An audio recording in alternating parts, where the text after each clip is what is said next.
Hi, Jade. Penguin! It's been a long time. How have you been? Welcome. Welcome, everyone. Hello. I hope you're all doing well today. I've got... I haven't done, I haven't done ASMR in kind of a long time. The last time I did it, I had a book where I would read Ruby Roman Holiday, and I read that all the way through as kind of a series, and yeah, that was the last time I did any sort of ASMR. I'm gonna turn up my mic ever so slightly for this one. If it's too loud, or if the music's too loud, please do me a favor and just let me know, and I will gladly readjust it. I might need to make Nightfall a little bit quieter. Just a little bit.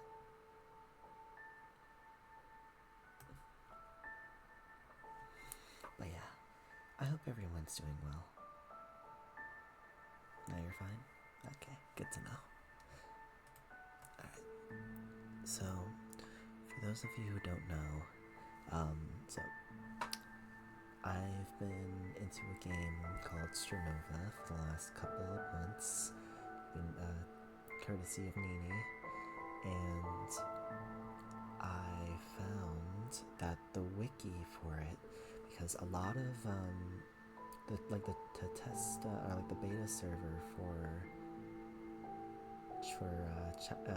in China, it's China or is it Japan? I think it's China, but they have there's a lot of like extra story and lore that isn't in the worldwide release yet, and I thought, why not take some of these stories and read them for you guys as bedtime stories.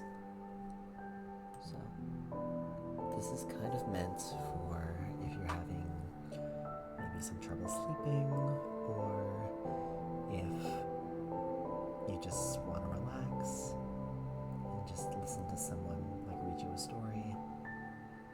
That's really all this is. That's really all this needs to be. What I'm gonna also do is apparently some of these also have like artwork that was applied. So what I'll do is for whichever story that I am reading at the moment, I will have that artwork up so you can see which one I'm on. There's a couple stories here. I won't have the text themselves on stream. I won't bother with it, but I hope that this will be satisfactory for you.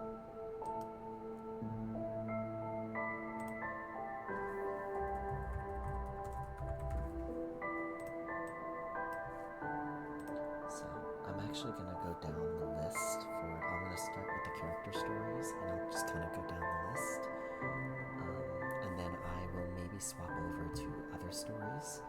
And I will decide if I want to do the seasonal stories, because these ones are kind of long.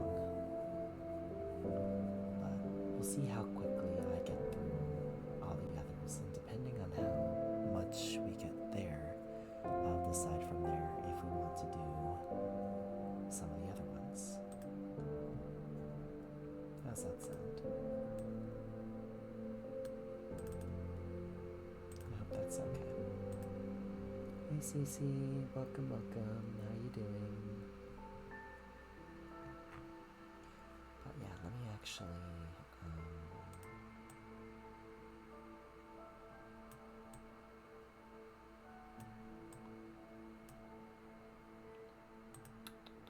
I need to. Good. I hope your day was good as well. It was alright. I primarily was just working. I don't even really know what I was doing for the rest of it. I had therapy earlier, actually, before work, and I'm getting closer to understanding what I need to do. Evening. Hi Toast. Welcome.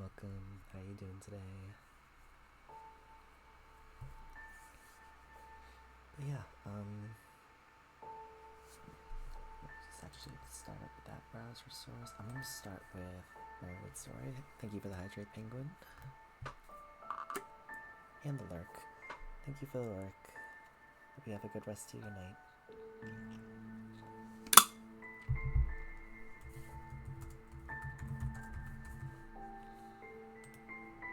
How was Chat Nation at 2 in the morning?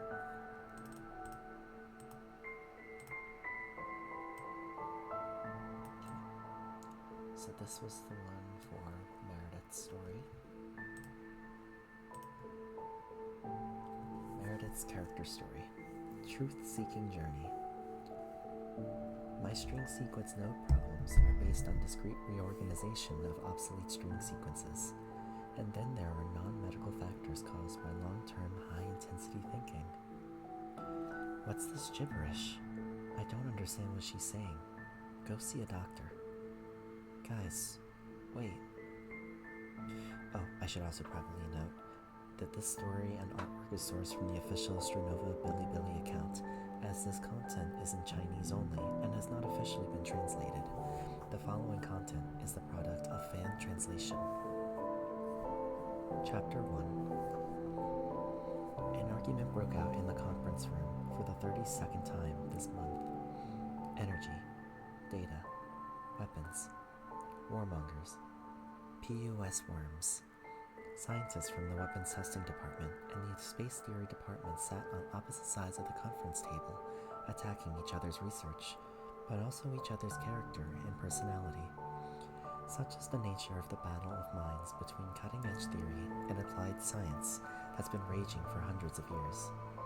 After all, with the current resource scarcity, every decision made by higher management could easily bring down a school of thought. The individual sitting at the head seat of the table silently watched all of this unfold. While he always watches from the sidelines, the final outcome always aligns with his desires. Meredith. The instant he spoke, everyone else stopped arguing. What do you think? The man sitting at the end of the long table looked up from his papers. Meredith liked to sit in that position, just as she normally did not participate in arguments, unless asked to do so. By the way, congrats on the latest video. Oh yeah, speaking of which, I just actually ironic, it was while I was setting up for this, I saw apparently it really popped off. I'm glad for you. Congrats, Cece.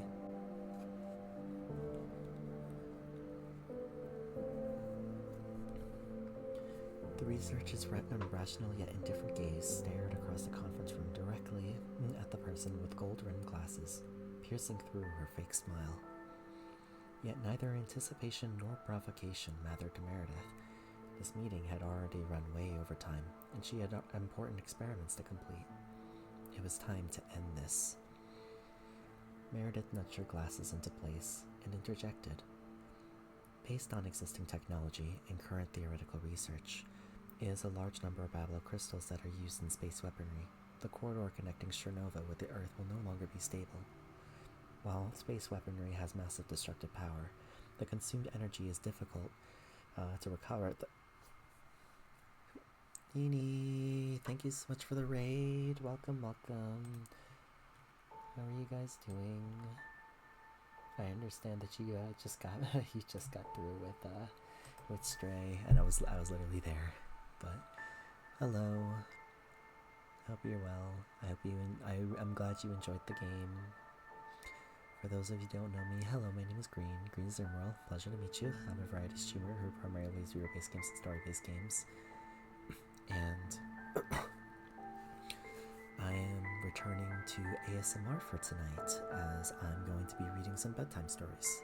So hey, if you're tired after today, if you're maybe just hopping out of Nini's stream, if you want to just relax with us, by all means.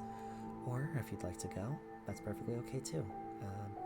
Nini especially, I understand you just finished streaming, so if you have to go, don't feel like you need to stay, but I really appreciate the raid, and I hope you have a good rest of your night. How goes the reading so far? It's we just started. We're starting with Meredith's character story. That was on the official Strinova Wiki. Apparently, it's a fan translation because it hasn't reached the worldwide. It hasn't reached the worldwide release yet. I'm allergic about it and chill. Thank you, Green. I see my wife on screen. Yeah, Fragrance was actually in the like art for this one. So, but yeah, but yeah, no worries. Thank you for the lurk. I hope you have a good rest of your night. Where were we? A member from the weapons testing department on the left side seemed like they wanted to say something, but was stopped by a look from their leader. He steadily smiled and replied, "It seems that you agree with our plan to transform Bablo crystals and bring them back to Earth through space." This conference was about discussing improvements for Bablo crystal usage, so based on that, yes, I agree. Then I'll report this to our superiors. I'll leave it to you. Time passes. Miss Meredith, that was fantastic. They didn't dare to refute you. The conclusions those people drew were untenable. It was all just specious talk. Back in the laboratory, a group of young people they wouldn't dare talk with Meredith gathered together and chattered. They were Meredith's successors, idealists rushing to catch up with pioneer researchers as soon as they landed, along with their research topics and questions. Contrary to the stereotype that all theoretical researchers had big beards, Meredith was old enough to call herself a senior in the space theory department. Of course, there were also actual seniors in the department. "Mere, you're being impulsive." Meredith's teacher walked up to her and patted her on the shoulder as the young researchers dispersed. "You don't need to speak on our behalf. The guys in the weapons testing department admire you very much, and upper management has always valued application over theory. You have to consider your own future." "It's only for the purposes of my own research," Meredith replied, arranging her documents without looking up. "Space theory research is related to our understanding of the universe. It's the future of mankind." "Oh, you." Meredith couldn't understand the worry in her teacher's eyes. The journey of truth-seeking is long and lonely. What does her future have to do with these people? However, those high-ranking adults replied to Meredith through their actions. In the face of power, truth is worthless. A week later, her teacher's worries came true. Due to a transfer order, they were escorted by PUS's special forces to a place built on the edge of the city, adjacent to the True Wilderness, Base S-12. PUS had many such bases, where key confidential and highly lethal projects were placed.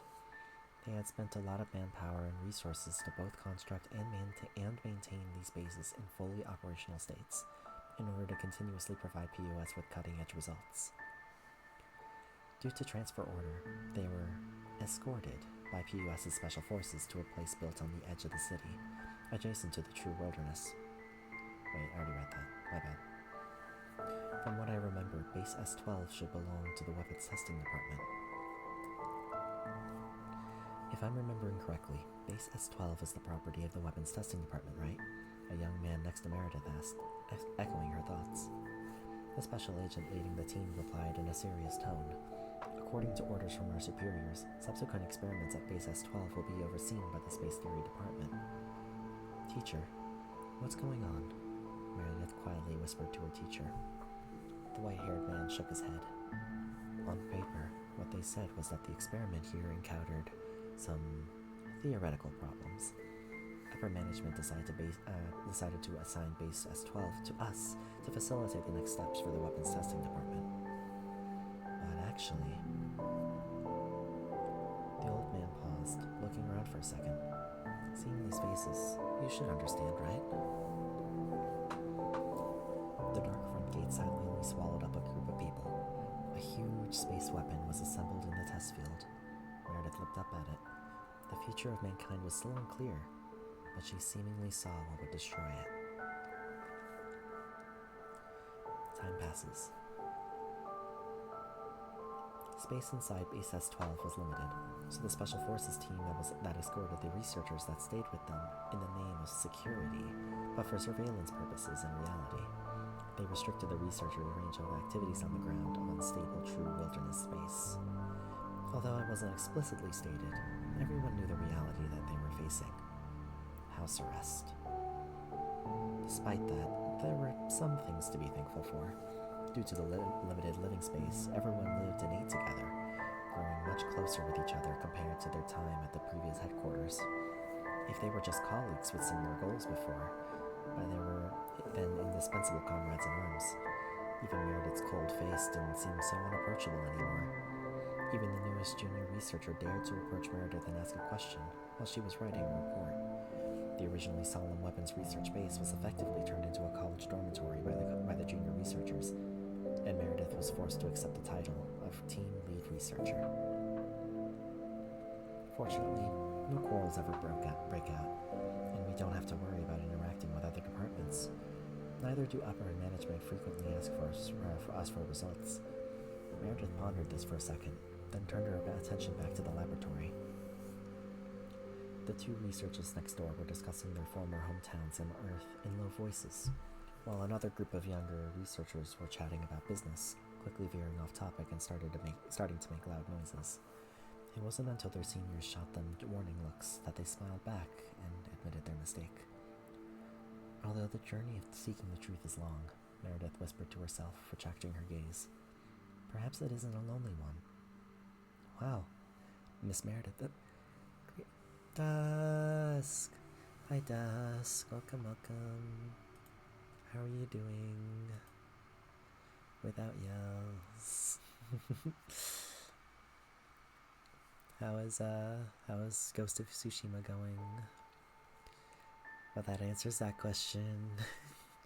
Hello, Raiders. Welcome. How you guys doing? For those of you who don't know me, hello, my name is Green. Green is Emerald. Pleasure to meet you. I'm a variety streamer who primarily plays hero-based games and story-based games.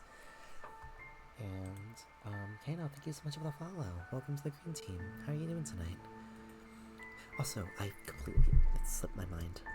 I'm so sorry. But, how is Ghost of Tsushima tonight?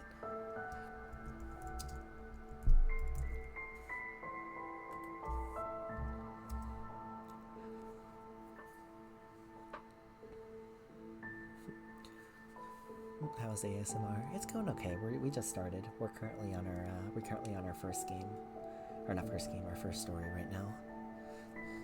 Rebe, friend to Hi Python. Welcome. If you need to, by all means, if you need to go, don't feel like you need to stay. But if I can help you relax, if you'd like to stay and listen to some stories, then I'll do my best for you. But regardless, I hope you have a wonderful night, and thank you so much for the raid.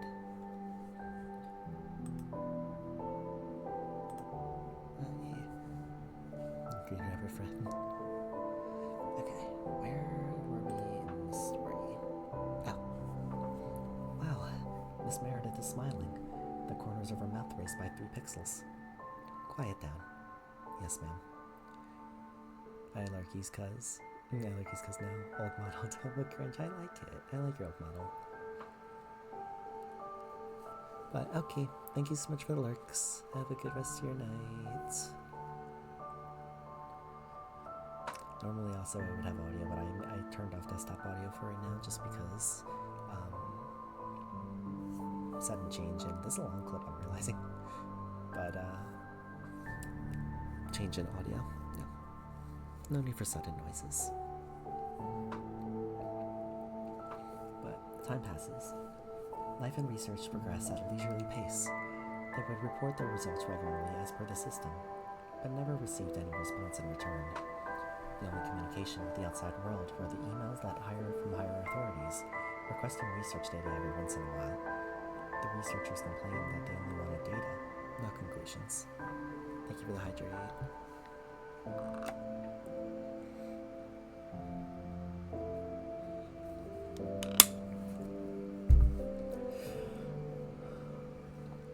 Who even wants this data? Are we being locked up here as mere data workers? Damn it, they're stealing our work. Why don't we just do something? And give them a reason to withhold supplies? They're already supplying us less and less. Supplies running low? Meredith looked them over, her attention piqued by those key words. Sorry, Miss Meredith. We'll quiet down. Under Meredith's gaze, the junior researchers huddled together like quails. However, Meredith had no intention of enforcing discipline, so instead she walked over and asked, "Show me the inventory status of daily necessities and scientific research consumables." Ding. The file was electronically transferred to Meredith. Indeed, supplies are dwindling. Meredith pulled up an electronic map of Base S-12. Most areas were marked as no access by the Special Forces team, and many of the base's entrances and exits were marked with red crosses. There's more and more gray areas. Why? No matter how talented a scientist may be, the road of scientific research is not always smooth. Occasionally, Meredith gets caught up in some difficulties. She began to read some philosophy texts at the recommendation of her teacher. In fact, when humans were still ignorant of science. The concepts of space and time first appeared in philosophers' discussions. As she read texts from philosophy to theology, Meredith discovered that as she delved deeper and deeper into string theory, she had overlooked some details. The ancient wisdom from her ancestors now gave Meredith some new ideas she had to verify. As it happened to be a holiday, despite there being no place to celebrate in the base, no one wanted to head to the lab. The bored scientists ended up unleashing their imaginations and using their limited supplies to throw a party in the residential area. Even Special Forces seemingly let down their guard and didn't patrol everywhere to monitor the researchers' movements. At this time, Meredith had the laboratory all to herself. She looked up at the huge and silent shadow behind the glass cover, the unfinished space weapon. Our theoretical research will eventually be applied to this big guy. When that happens, what will happen to this new Eden of mankind in this world of Strinova? Meredith shook her head, dismissing her chaotic thoughts. That was something for sociologists to ponder. She only wanted to focus on the truth of the universe. The truth is hidden in vast amounts of research data. This is the creed of a space scientist. She skillfully exported the weapons data backup. Although she scoffed at the weapons testing department's research, it was the only data that she could use to test her theory. The electronic glyphs tumbled upwards, their cold light reflected in Meredith's eyes. Suddenly, her eyes narrowed. She quickly paused, selected, and compared. Paused, selected, and compared. The girl that never smiled bore a serious, almost gloomy expression, her lips tightly pursed in a straight line. Swish! The door of the laboratory swung open, letting in noise and laughter. Ah, Miss Meredith, over here. The researchers seem to have gotten drunk, forgetting all the rules. Miss, come quickly. We've made some simple fireworks. It's a big celebration. Don't be alone. The wobbly junior researcher turned her head playfully, intending to make a face at Meredith. Then he burped, and his expression quickly turned to one of fright by his senior's serious face. Eika. Miss, what happened? The junior researcher asked, now half sober and looking at the screen in Meredith's line of sight. Is there something wrong with the data? I'll call them now. The junior researcher turned around to leave, but Meredith's hand shot out and grabbed his wrist. Secret key. What? The highest level security key. It's with the teacher. Go get it. Although Meredith was cold and taciturn, she never acted superior and was always willing to help others solve problems. This was the first time the junior researcher had heard her speak so harshly. He didn't know what was going on, could only nod his head in affirmation and crawl out of the laboratory. Meredith's teacher had been in Strinova for quite some time, and didn't have many string sequence notes left. Therefore, he hadn't gone to the laboratory for quite some time. Not long after the junior researcher left, he returned with the secret key. The corners of the old man's mouth were stained with grease and cake. He asked slowly, Mir, what are you doing that absolutely needs to be done right now? The children are celebrating. You should have some fun too. You're still young. Don't keep yourself locked in the lab. Meredith gestured to the data in response. We never inspected the space weapons left behind by the weapons testing department. The old man nodded. Indeed, the experiment is not needed, and we do not have enough knowledge in that area to do so. Meredith slowly raised her head, her cold eyes filled with worry. So no one discovered that this unfinished weapon is a failure. Its indicators are way beyond a controllable range, and on activation, it'll explode. What? The old man exclaimed, frowning. Let me see. Meredith vacated the workbench, commenting, "I've highlighted all the relevant data." After quickly browsing the data, the old man's face slowly furrowed. He repeatedly selected a section, and sweat seeped out of his forehead. The string energy contained here is enough to destroy all of base S12 and even affect the city of Bedtime, Meredith coldly added, and this proverbial bomb is lying dormant right on our doorstep. We didn't shut it down, and the top management and special forces didn't give us any warning. The string energy contained here... The old man wiped the sweat from his forehead and replied, Fortunately, you discovered this. It no longer matters. The secret key in our hands has the highest clearance authority in this base. We can shut it down now. He momentarily paused, and then continued. Don't tell the other researchers for now. Make it a rule and tell them not to touch this thing. Meredith lowered her eyes, then replied, Teacher, PUS led us here. Hush, the old man interrupted, raising a finger. After this vacation is over, I'll find a way to smooth things over and get you out of there as soon as possible. Meredith nodded slightly. The old man inserted the drive containing the secret key into the switchboard. Ding! Secret key invalid. The old man frowned, then reattempted the login. Ding! Secret key invalid. Ding! Secret key invalid. Ding! Ding! Bang!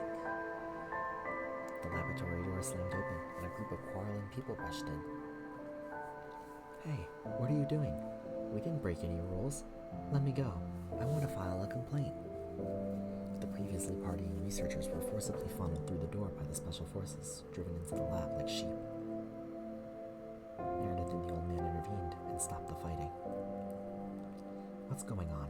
Meredith demanded. Several junior researchers complained one after the other. They suddenly busted into the residential area and drove us all here. No one answered when I asked why. Don't they have the day off today? The scarlet-colored words, secret key invalid, still lingered on the screen. Meredith and her teacher exchanged glances, and both felt an ominous premonition. Special forces lined up neatly in front of the researchers, forming a standoff between the two parties. Meredith glanced at the electronic map and saw that all the entrances and exits had been blocked. Buzz. Behind them, the originally silent black shadow let out a deep sigh and slowly whirled to life. The giant metal object that looked like a nuclear bomb was remotely activated by some unseen hand, and the indicator light began to ominously flash red. The young researchers looked at the space weapon in horror, still covered in ribbons and holding glasses from the prior celebrations. No explanation was needed. Meredith already understood everything. In order to eliminate dissidents and cover up the new weapons R&D failure, the Space Theory Department was being used as a scapegoat. Meredith turned her gaze to the Special Forces members. These colleagues she had been working with day and night were wearing full-cover helmets, and she had never seen their faces clearly. At this rate, we're all going to die here, Meredith commented. Do you know what you're sacrificing yourself for? For the future of mankind, the Special Forces captain replied. The red light now shone brightly. Those white-haired pioneers and children with ideals, the silent armed forces and their loyalties, all were turned into shattered shadows, wiped out in an ominous light. Kaboom!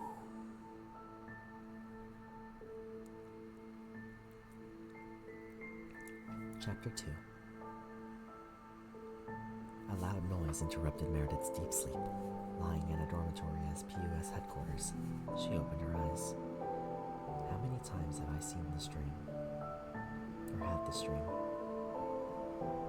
Meredith sat up and reached out to her bedside table, feeling around for her glasses. The cold and sharp metal frame brought her back to her senses. Meredith casually picked up the notebook beside herself and wrote down a few keywords from her dream, which was already scrawled with words. On the very first day she had this dream, Meredith told herself that there was a pattern to follow. It could be used as research material for the topic of whether string energy fluctuations could affect string sequences and lead to memory confusion. In the first dream, there were only meeting rooms, bases, and giant machinery with unclear details. Later, these scenes were further filled with blurry faces. Even later, those faces became clearer, and she began to recognize their names and seemed familiar with their personalities. Until today, where I witnessed the complete event when the final scene appeared in my dream. Meredith drew a few lines in her notebook, connecting the scattered words into a mind map, then wrote her own analysis. This dream gradually shifts from reality to fantasy, from real scenes in daily life to fictional characters and events. The degree of fiction is positively correlated with the frequency of weapons experiments. It is suspected that string energy fluctuations will affect the memories stored in the Strinovan's body. This needs to be verified. Yes, the scenes are real, but the characters are imaginary. From an Earth-based perspective, had Meredith's teacher not entered Strinova through the human corridor, perhaps he would have been enjoying his grandchildren, had many students all over the world, and would be spending his old age in peace. As for the others, Meredith remembered that she had seen their information, which indicated that they were researchers from the exploration period. It would have been impossible for her to have any interaction with them, let alone laugh, joke, and celebrate the holidays together. Everything that occurred in the dream seemed like the life of another person.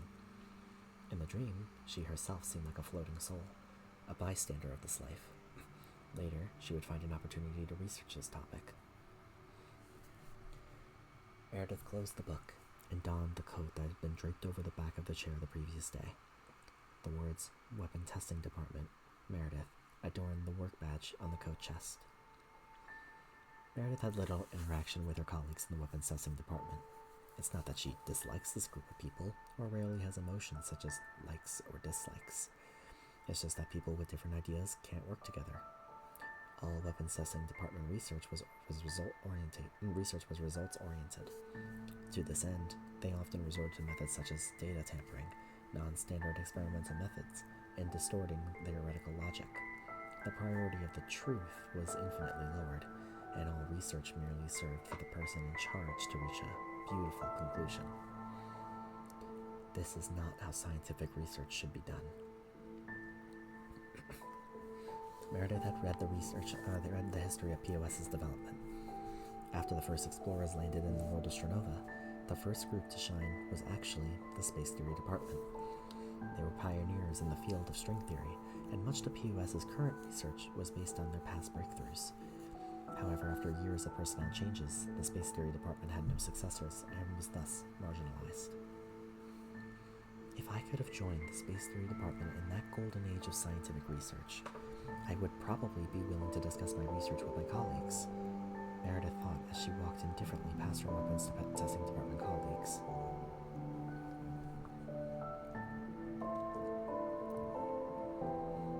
Okay. Time passes. Work remains unchanged, and research proceeded step by step. Besides the strange dreams that she had every night, Meredith's life was no different compared to that when she first joined POS. She was used to being alone, and the only person who would routinely talk with her for an extended period of time was her doctor during the physical examinations. Your string sequence nodes are depleting a little too quickly. That being said, researchers use their brains a lot, so it is normal for them to deplete quickly. Wear a string node dynamic monitor for a few days. The doctor hung a monitor that looked like an Earth-age Helter monitor and smiled at Meredith and asked, "How's your mental state been recently?" "Everything's fine," Meredith replied. The doctor nodded and handed the medical report to Meredith, continuing, "Then there shouldn't be a problem. Don't tire yourself out. Train your subordinates more, and don't put all the pressure on yourself." Meredith flipped open the report and stopped at a certain line. The doctor gently asked, "Is there anything else you want to ask?" Meredith nudged her glasses into place and asked, "Where can I see the results of my previous medical examination?" The doctor's eyes flickered, and she stuttered. The previous ones? I can look them up for you. She navigated her computer for a while, scratched her head, and then replied. There's only records for the last 6 months. The earlier records seem to have been lost due to a previous system upgrade. Meredith remained silent. The doctor grew visibly nervous, but in the end, the researcher, well known for her silence, said nothing more and just took her 6-month physical examination report. Time passes. As far as Meredith could remember, she had been transferred to the weapons testing department half a year ago. Among her colleagues transferred in that same period, she obviously had fewer string sequence notes than others. Coincidentally, the medical examination center lost the medical examination results from half a year ago. Thinking back further, when did I arrive in the world of Strinova? I can't remember. It's as if, when I opened my eyes, Strinova and PUS were already like this. Half a year. Right? As a researcher, the reincarnation project was no secret to her.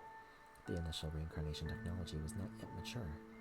If the reincarnation patient continued to live in a familiar environment, it would likely produce an anchor effect. The most profound memories often appeared last, and half a year was the final node when the anchor effect occurs. But Meredith has no memory of this, and PUS had no record of her ever being reincarnated. She suddenly found that the organization she had been working for seemed unfamiliar, which made her begin to doubt everything around her. Everything that happens leaves traces. The truth is often hidden in the clues. Meredith began to secretly investigate, bypass permissions, encrypt transmissions, the results from her medical examinations over the past 6 months, relevant info on POS-based construction, personnel changes in the Special Forces team, personnel appointments and dismissals in the Weapons Testing Department. All the information was laid out on the screen in front of Meredith. Meredith had always been good at finding patterns in large amounts of data, and now that all the data had been converted into text, the principles of pattern recognition were familiar. She quickly skimmed over the materials and had a vague premonition of the horrors lurking in the facts. But her mind remained extremely calm. Soon, all the threads led to one place, the abandoned Base S-12. PUS-based construction planning, Base S-12, abandoned. Located on the outskirts of the Breton district, originally PUS weapons testing site, now abandoned. Original site of S-12, designated as uninhabited area with unstable space and frequent string energy activity. Marked as True Wilderness on the map as a Type D controlled area, entry forbidden.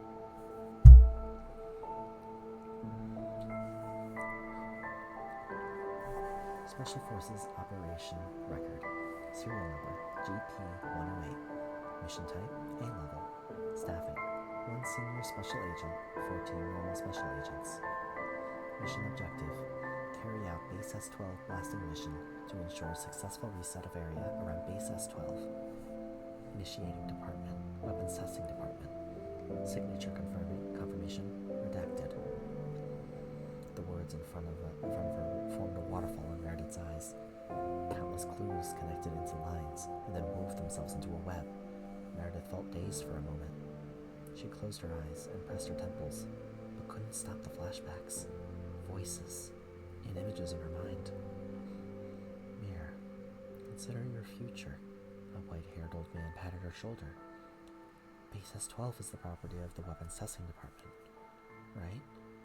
A junior researcher opened his eyes wide in ignorance.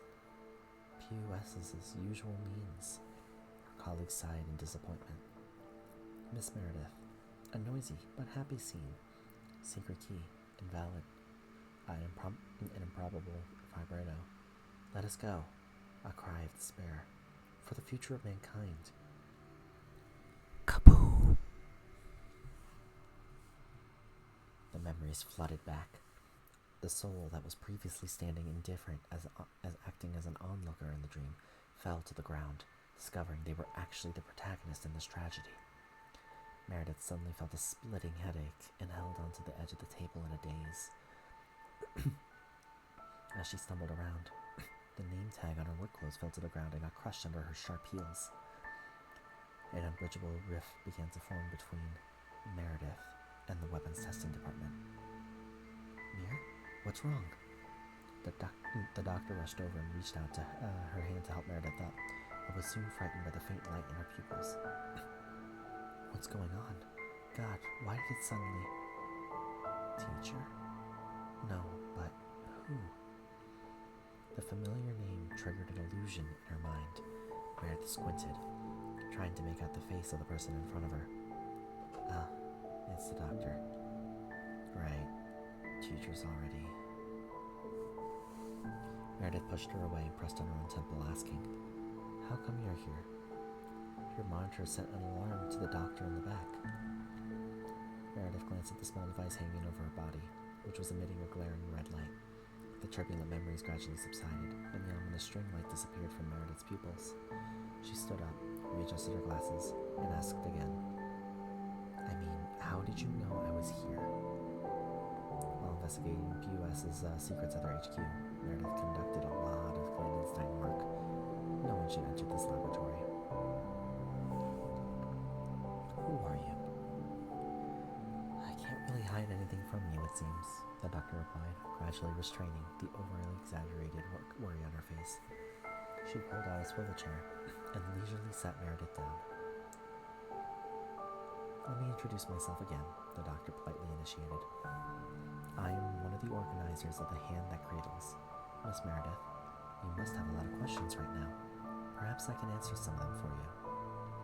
Meredith had heard that name, Hand That Cradles, an organization that advocated for humans returning to Earth. And in a sense, they were like-minded. I trust my own conclusions more than other people's words, Meredith interjected. Why don't you introduce yourself or your organizations?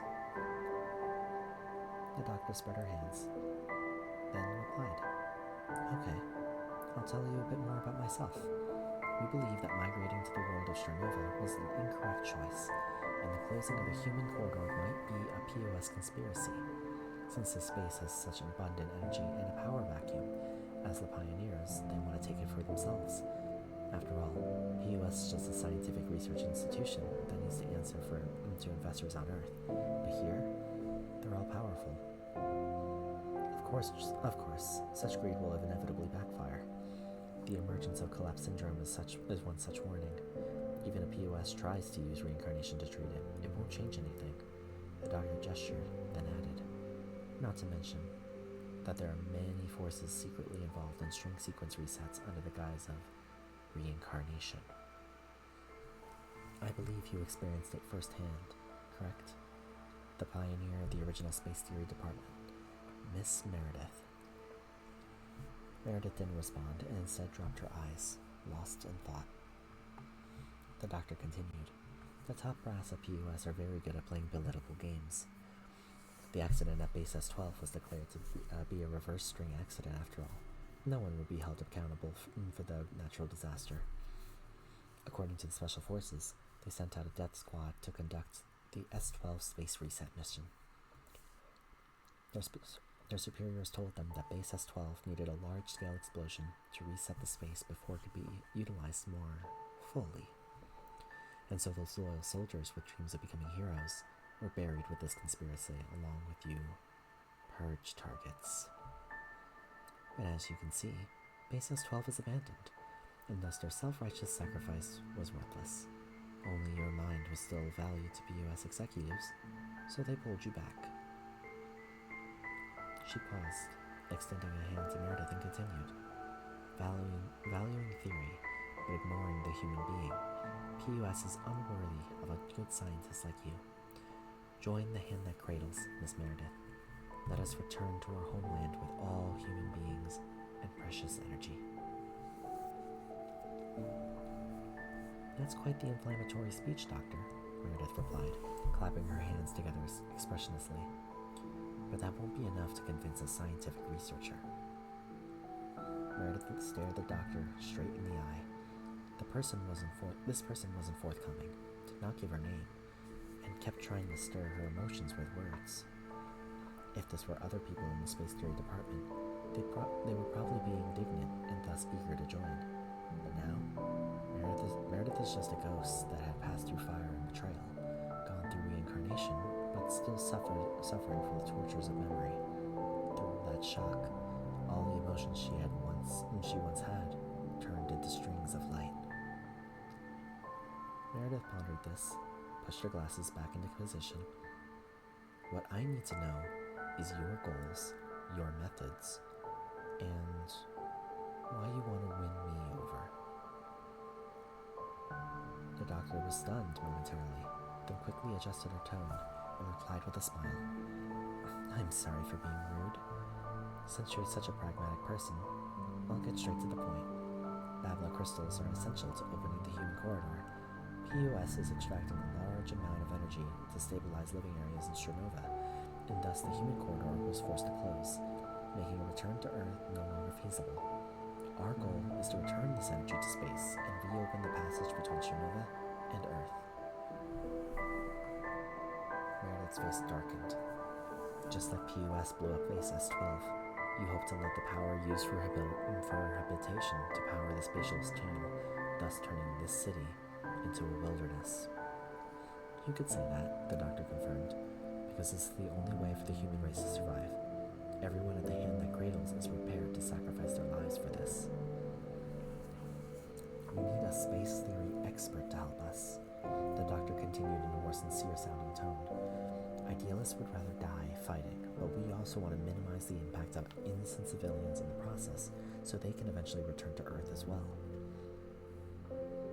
Meredith remained silent, and the doctor sighed, concluding, You don't need to give me an answer right now. My only request is that you keep today's conversation confidential. I have other things I need to do in PUS. I need a lab. Meredith abruptly interrupted. What? A light flashed in Meredith's glasses. Maintaining temporary stability of urban spaces while extracting energy is feasible, but requires very precise calculations. Therefore, I need a laboratory. Of course, the doctor replied, genuine ecstasy written all over her face. You've already reserved enough resources to establish a lab at any time. All future actions will be carried out according to your calculations. Welcome to the hand that cradles, Miss Meredith. I'm just gonna give a free hydrate.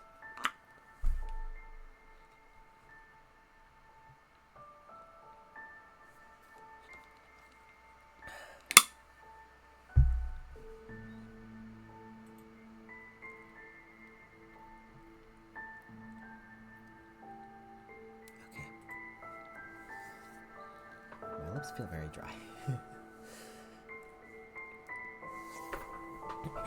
Let us continue. Chapter 3, and the final chapter of Meredith's character story, The Truth-Seeking Journey. In the lab, Meredith removed an instrument from the back of her neck and glanced at the numbers on the display. The numbers weren't optimistic, and the warning light indicated impending critical values were on. Meredith was unsurprised, so after a quick look, she turned it off. The present base S-12 had long lost its original appearance. The original Hand That Cradles organization, now renamed to the Scissors, not only repaired facilities, but also handed over its control to Meredith. The original energy core area was converted to a space shuttle experimental field, while the periphery was retrofitted into living areas for organization members. This place has now become one of the key scissors bases.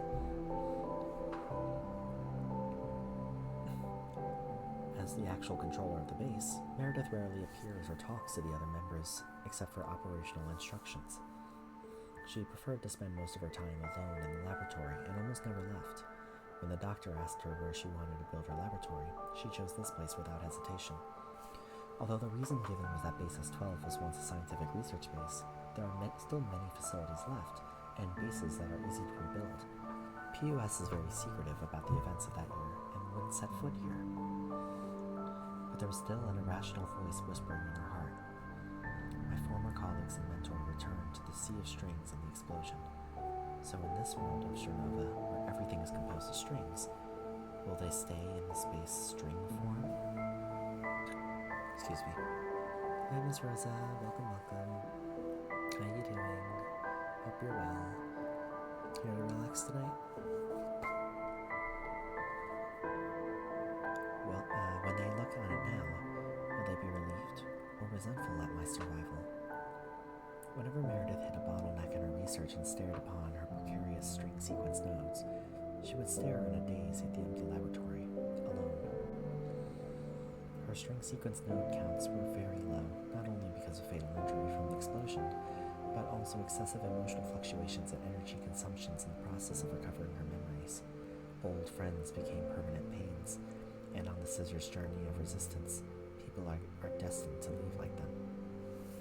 Therefore, it's better to be alone on this truth-seeking journey, reading like this for the next time. Knock, knock.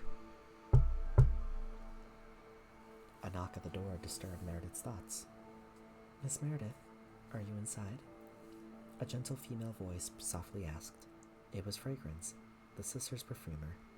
She often borrowed this laboratory to perform aromatherapy research, and would thus come to see her occasionally. Meredith opened the door and replied, I told you, the chemistry lab hasn't been used for a long time. You can go there any time. You don't need to. But it wasn't just Fragrance standing outside the door. Ming stepped out from behind Fragrance and interrupted. Miss Meredith, last time you mentioned that you didn't have many string sequence nodes. We were worried about you, so we made an appointment for you to get a checkup at Astral Sanctuary. Last time? Meredith was stunned.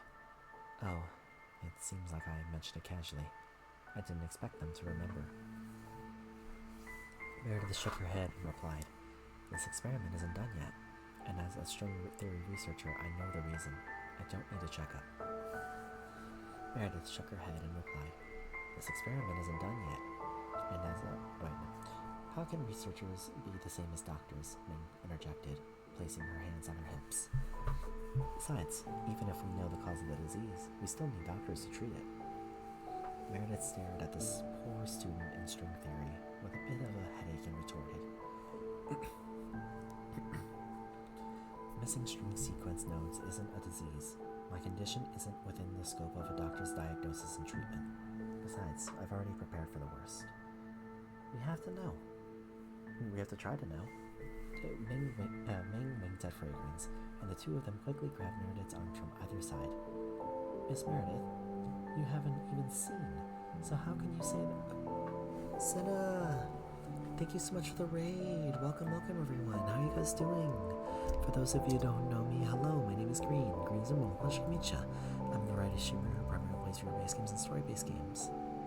How was your stream? What were you guys playing today? Just a shout out for you as well.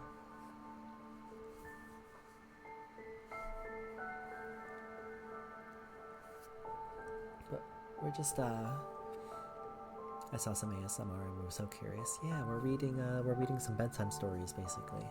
I'm going through some of the stories in the Strinova Wiki, and I'm reading them out in with some background music and some gentle readings of it. So, if you by all means, if you're interested, feel free. If I can maybe help you relax. Otherwise, don't need to feel like you need to stay here. I was playing Majora's Mask and it was super fun. Nice, I'm glad. Well, hey, if you need to go take care of after stream stuff, by all means. Don't feel like you need to stay here, but I'll take good care of your community, and if I can help you relax with this, then great. Okay, let's get back to the story. Okay, please take care of yourself, Miss Mer. Oh wait, I'm one paragraph before that. We have to try to know. Ming winked at Fragrance, and the two of them quickly grabbed Meredith's arms from either side. Miss Meredith, you haven't even seen her, so how can you say that there's no way? Celestia's the best doctor in Astral Sanctuary.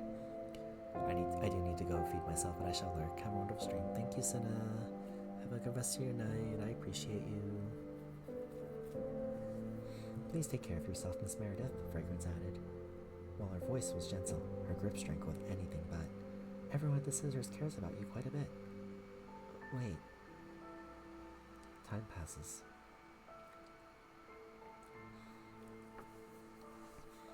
The researcher sitting behind the scenes in a laboratory was no match for two combat operatives, and so was invited to the astral sanctuary. There, Celestia helped Meredith down from the equipment she was checking with a worried look on her face. Your string sequence node situation is very abnormal, so you need to avoid too much emotional fluctuation. Ming breathed a sigh of relief and replied, Is it okay if there are no mood swings? Fortunately, this won't be a difficult task for Meredith. Also, Celestia added, I heard that you are a researcher. Excessive use of your brain will also accelerate string sequence node consumption. If possible, it is best to stop research and rest more. Meredith nodded to indicate that she understood, but Fragrance, who knew her character well, knew that she didn't take Celestia's words to heart. Is there any other way? Fragrance asked, softly. Celestia shook her head and explained, I don't know what Miss Meredith has been through, but her string sequence node base is less than that of a normal person. This is not a disease, and I can't do anything about it. Ming and Fragrance exchanged glances, seeing the worry in each other's eyes. Even Ming fell silent when they left Astral Sanctuary. Celestia's conclusion was consistent with that of Meredith's conclusion. So is there really no way out? The Scissor's current scientific research resources are enough to support operations for a long time, but Meredith was still hard at work on research. If this continues, she will collapse.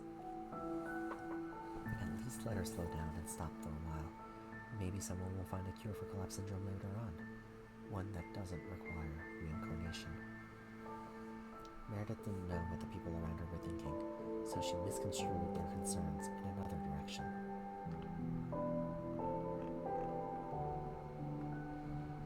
Back at the lab, time passes. Back at the lab, Meredith showed the other two the plans she had prepared. This save disk contains some of my memories and knowledge, and a spare Strinovian body is also ready, Meredith explained. Don't worry about me being unable to support your operations. When my string sequence nodes can no longer support this, I will perform reincarnation on myself. What are you talking about? Fragrance interjected, raising her voice in shock and covering her mouth. Reincarnation may cause your personality to disintegrate. It doesn't matter, Meredith coldly replied. Meredith in itself is meaningless, and as long as it continues to advance the end goal. If we allow you to conduct research at the cost of your personality degradation, then what's the difference between us and the hypocrites at PUS? Ming replied, shaking her fist in anger. Besides, what do you mean by meaningless? You are our companion. Fragrance nodded in affirmation and added, although in Miss Meredith we know is tactile and likes to be alone, we all know that you are a reliable and gentle person. You will go out of your way to stop any risky actions, and you often scold Ming when she is prone to impulsive adventures. We care about you, just as you care about us. Care about me? No, I'm only... Oh, only? Do they really not care? There seemed to be some invisible fluctuations emanating from the laboratory, as if it was an anchor effect induced illusion. Having lost her companions and no longer being close with those around her, was she really indifferent, or was she afraid of possible separation? That day, Ming and Fragrance received no direct response and were kicked out from the lab. But from that day on, the originally quiet laboratory was inexplicably bustling with people. But Meredith, I came to get your approval for this operation. Go ahead. Miss Meredith, I brought the things you requested. I told you to leave them at the door. We're having a barbecue today. What would you like to eat, Miss Meredith? ... This research cannot go on. Meredith felt dazed as she looked around at the Scissors members. They knew nothing about the experimental equipment and yet stayed in the laboratory. Miss Meredith, Mir, Miss Meredith, Meredith, Mir, Miss Meredith. Former comrades and current companions gradually overlapped, as if they had never left. I heard that a navigator has found a new way to fight collapse syndrome. So, are there any new possibilities for the journey of Meredith? Wow, Meredith is smiling. No, really. The corners of her mouth raised by 3 pixels. Quiet down. Yes, Miss Meredith. And that's the end. That actually took a lot longer than I thought it would. Okay, so what we might actually end up doing is we might do a couple streams of this if this is something that you guys would be interested in. But I'll keep going, but I will note that I'm definitely not getting through all of them. Because that was 1 hour for one story, and there's 1, 2, 3, 4, 5, 6, 7, 8. There's 8 stories. There's 8 character stories, much less the seasonal stories and the other stories. So, and the event stories. Although not all of those would be usable. But yeah, I'll do probably 1 or 2 more for tonight, and then we'll see, because I don't know how much longer each of these are. But we're going to move on to Eika's character story.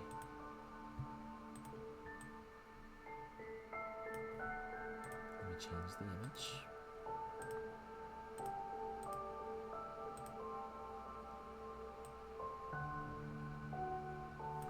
Did I grab the wrong one?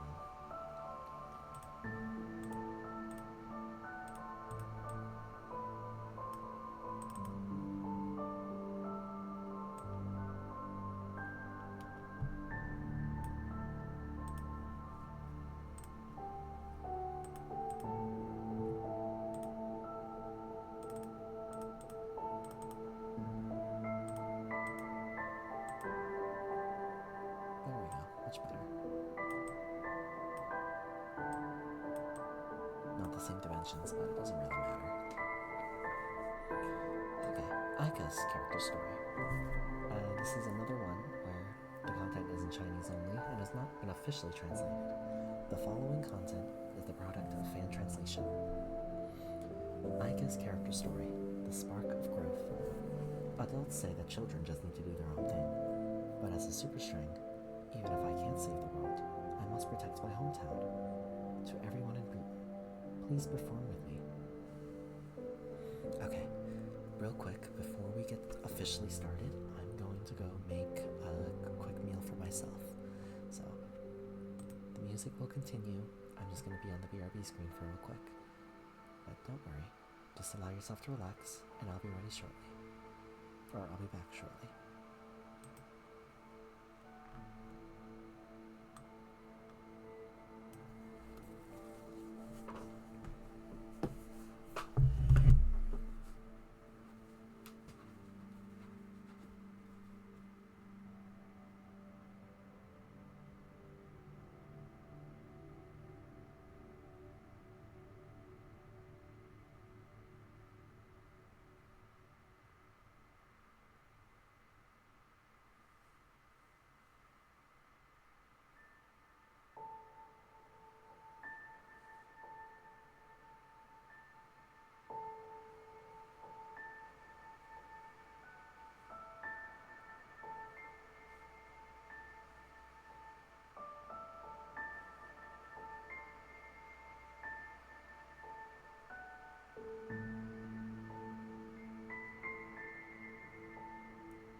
sausage biscuit.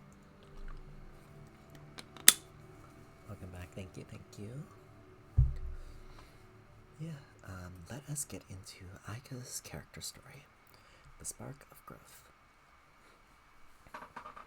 Chapter 1. Swish! The bright red banner unfurled in the wind, revealing the slogan, "Help the revival of Old Preton." In an era with highly advanced electronic devices and holographic images, one can only see such simple and retro means of publicity in the old town of Preton. This was the most common activity in the old town of Preton, a spontaneous citizen-organized charity performance to support the construction of their hometown. When talking about the old town of Preton, the labels impoverished, and backwardness will invariably be mentioned. Almost all. It is 3:20 in the morning, and I have finished Thor Ragnarok. How is that one again? I don't know too much. I only remember like the first Thor movie. I actually don't know a ton about like the sequels. I just remember that there was apparently a really bad one recently. Almost all entertainment groups and performance tours avoid this area, so this kind of street performance has become a rare sight for Preton residents. As such, the number of spectators in street performance has notably decreased. No, Dark World was the bad one. This one was Peak. Okay, gotcha. I just remember, it was just like a recent one that was like really, really bad. However, next to Preton, construction of the new district is in full swing. More and more people are leaving Preton, and fewer residents participate in the construction of their hometown. Oh, that would be Love and Thunder. Yeah, that one.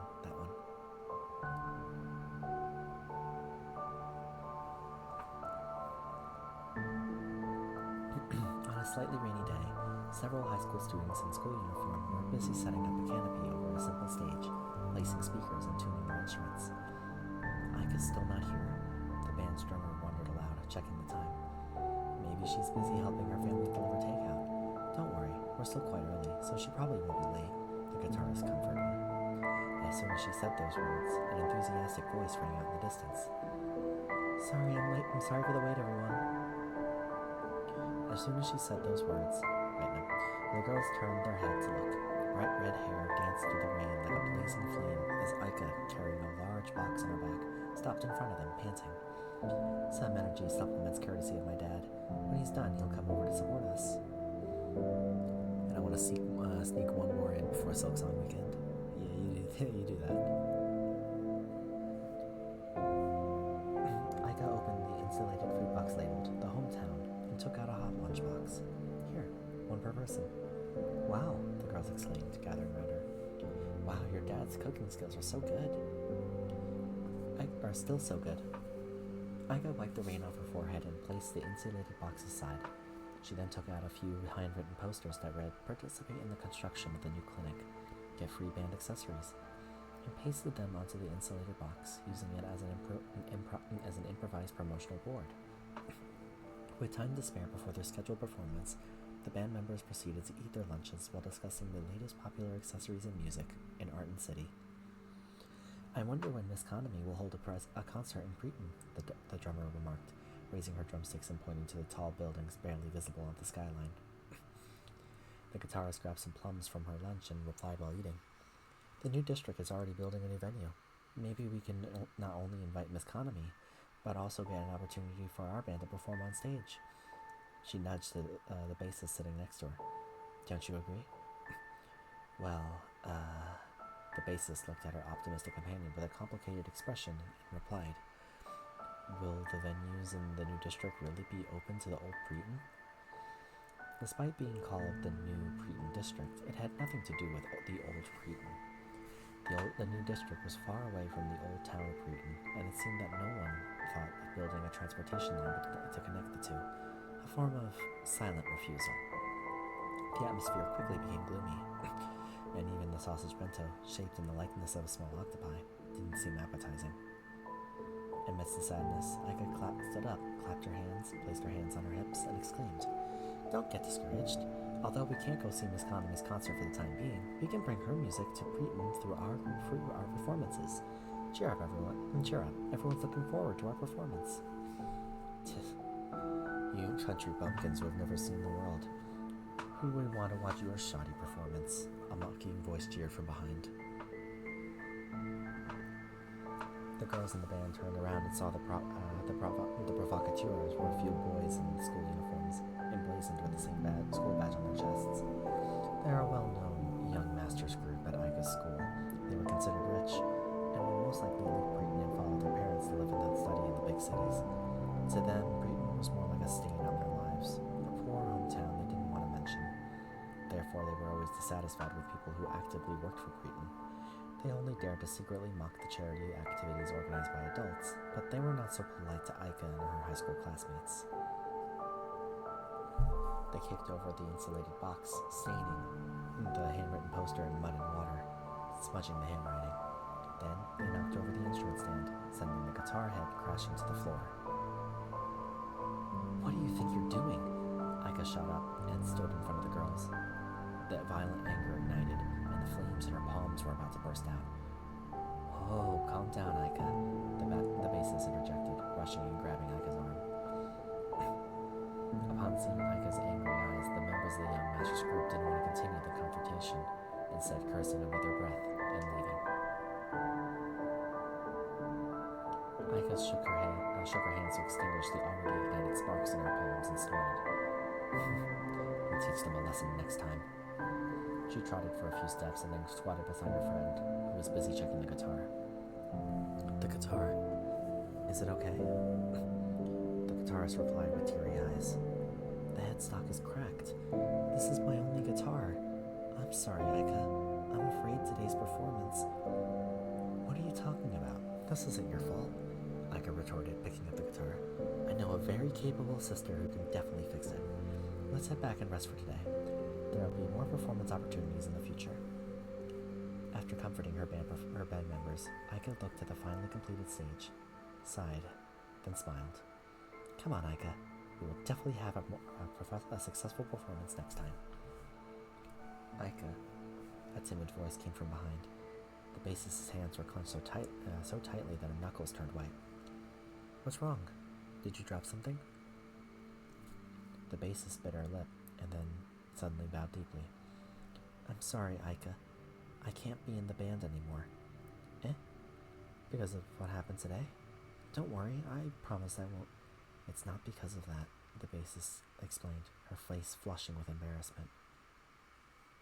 Actually, I was going to tell you after the performance today, but I'm transferring to a new school this next semester. I'm sorry. I know we agreed to stay in Preeton together, but... The bassist bowed again, deliberately avoiding eye contact with Eika, and ran away with her head down through the rain. Under the originally bustling awning, only Eika was left. Her bright red hair was like the only remaining spark in the rain, burning stubbornly. Time passes, and I'm going to take a bite out of my sandwich because I'm hungry.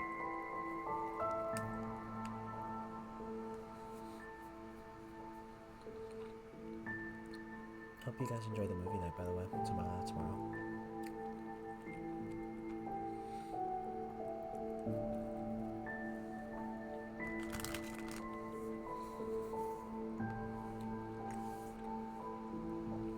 I'll occasionally eat during the time pauses, if that's okay with you.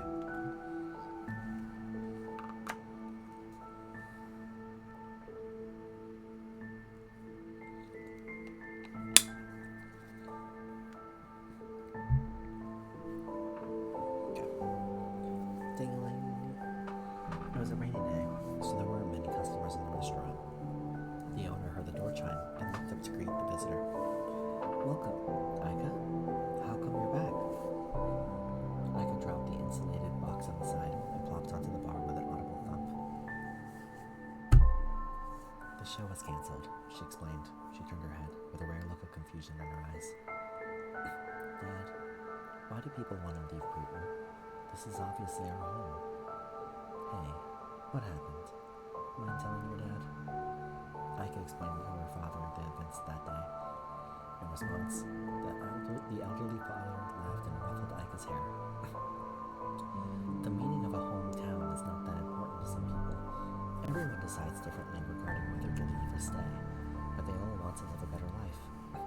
However, if you want to vent your anger, when I was a firefighter, if I had beef with someone, I would secretly put on the uniform of the neighboring team and pick a fight.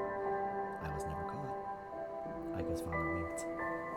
What nonsense are you teaching your child? Eika's mother exclaimed, having just come out with the dinner. She elbowed her husband hard and continued. Eika, don't listen to your father. Yeah, Dad always gives bad advice. Eika nodded obediently, yet simultaneously winking at her father.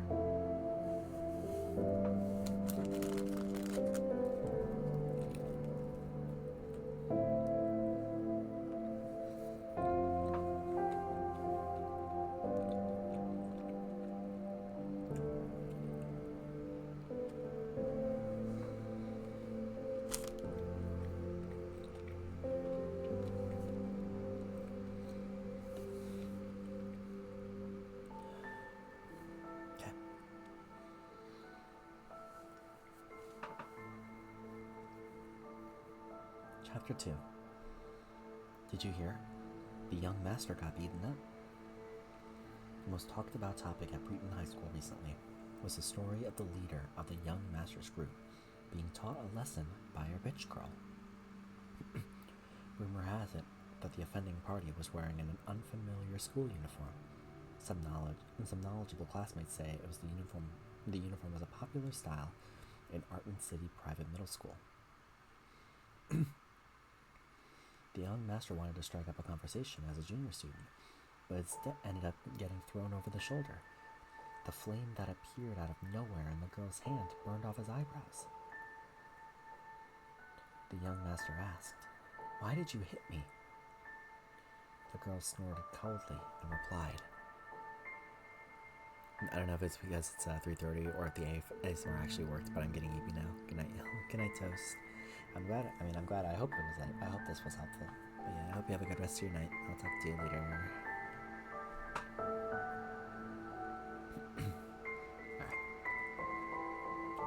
What I despise most is people who despise their hometown. Eika's classmate vividly described, as if she had seen it with her own eyes. Wow, well done. To be honest, I've always disliked him. Eika, do you feel relieved as well? Yes, Eika laughed dryly. I guess I didn't really see it with my own eyes, did I? I checked when I did it myself, and there was no one I knew in that alley.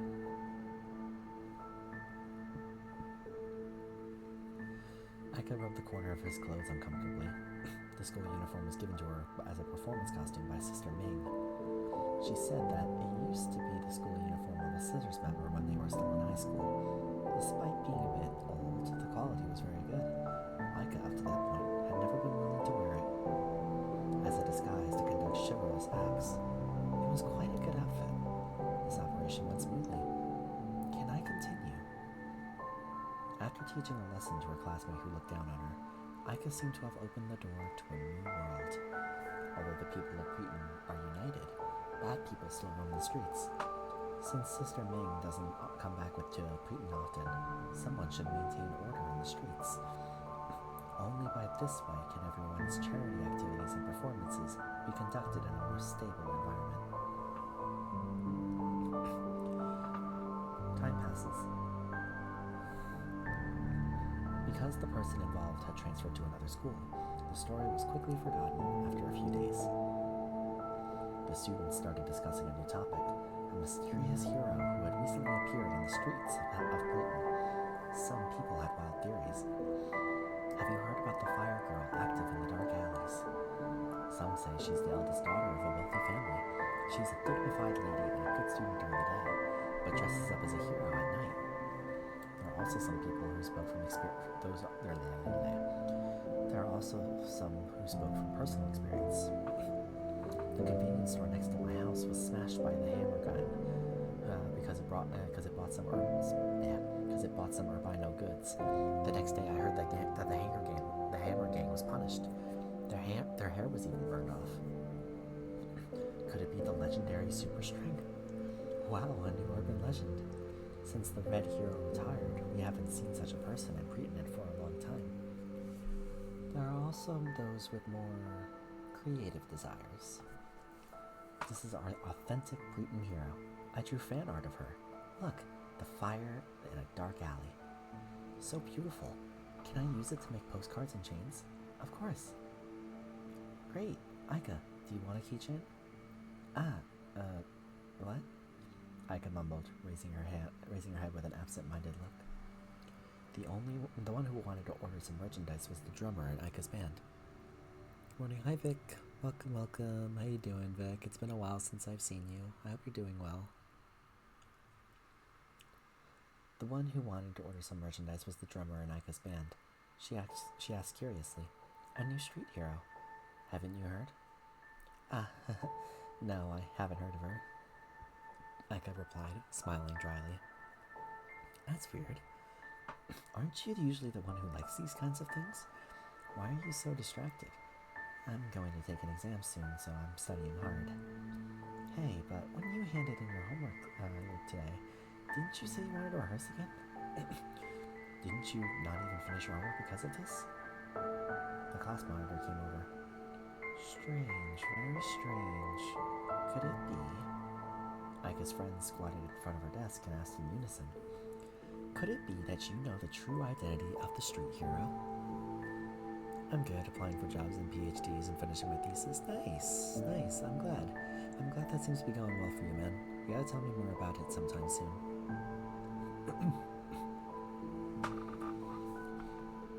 The class monitor pushes up her glasses and commented, Eika never lies. She's hesitant and must be hiding something. The drummer nodded in affirmation. That's right. She's been absent-minded in rehearsals recently. She's hiding secrets. She's definitely hiding secrets.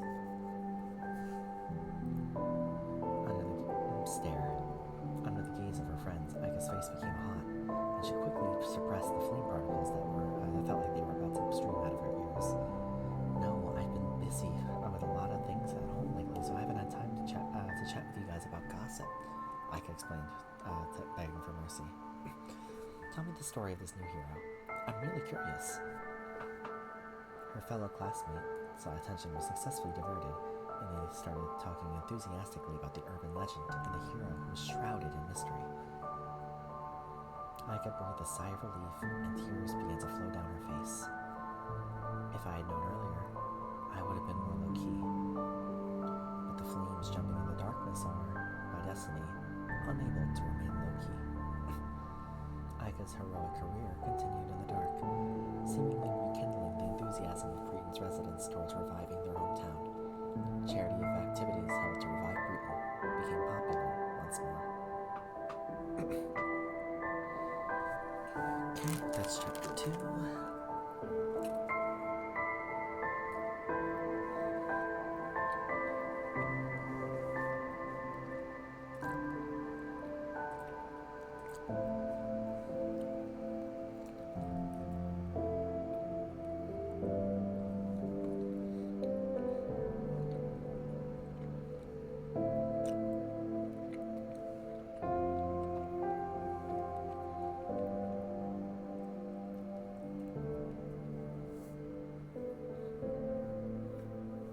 That's the last of my sandwich. I'm so sorry. I will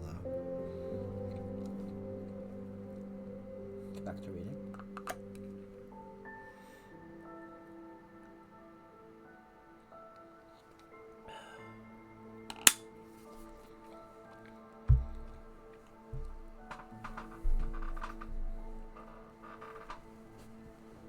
Okay, let's continue. Chapter 3. The final chapter of Eika's character story, The Spark of Growth. Eika, help me lift this thing. I'm coming. Leave it to me. As the legend of Preeton's new hero was rising, Urbino Group's Winkler family discovered the Preeton Market Cat. Winkler, whose main business was small commodities, advocated for small profits with quick turnovers, and did not give up on potential customers, simply because of Preeton's decline. While participating in the construction of the new district, they noticed the gray old town of Preeton in the shadows nearby. In order to secure this investment, the originally loose residents of Breton organized the Old Breton Investment Promotional Committee and decided to use Eika's family restaurant as an example facade of Old Breton to receive visitors from Urbino.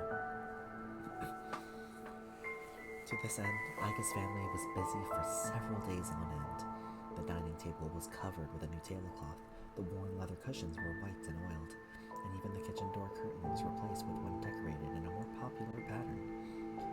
Everything was ready, but the only thing that made people be uneasy being, "I hope the Hammer Gang won't come to cause trouble," Eika's father remarked, carrying a large iron cooking spoon and frowning as he looked at a few hooligans smoking on the street corner.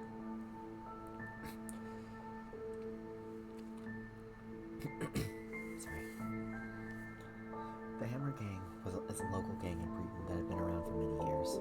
Initially, they were one of the strongest forces driving Breton's reconstruction efforts. The name Hammer Gang was derived from the past, when the boss at the time led a group of brothers to build roads with hammers.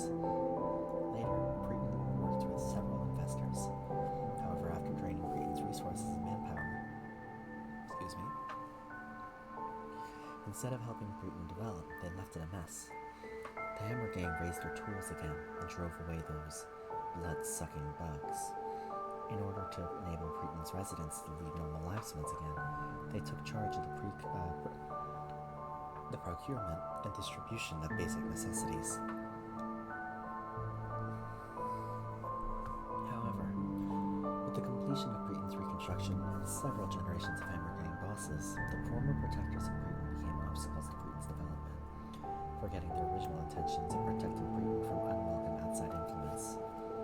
Because they control the supply lines in Breton, the Hammer Gang excludes all outsiders, even charitable donations, out of their own self-interest. Even the Scissors were unable to completely eradicate the gang, instead maintaining a delicate balance with them. Winkler's investment intruded upon the most precious bargaining chip.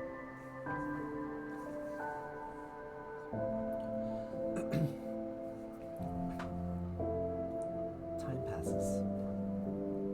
Reception day.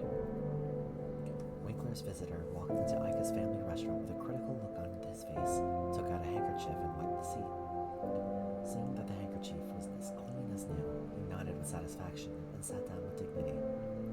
For Urbino, it wasn't a matter of return on investment. What was more important was seizing the market to not let other competitors take advantage. To this end, they didn't mind improving Britain's infrastructure to allow its residents to engage in more consumerist activities. But the specific amount of investments they were willing to make would depend on the existing management ability of its residents. The representative had heard that this restaurant had been open for many years, perhaps offering a glimpse into the business model of Breton's people. In other words, how much investment Breton receives depends on whether this restaurant can satisfy him. Eika's father obviously knew the importance of this reception, and thus used his best cooking skills to cook a table of delicious dishes. Eika also introduced her band as representatives of Breton's younger generations. It seems that, although life is difficult, the people of Breton are still up with the times in terms of their demand for cultural and entertainment-related activities. The Winkler representative commented with a sense of superiority.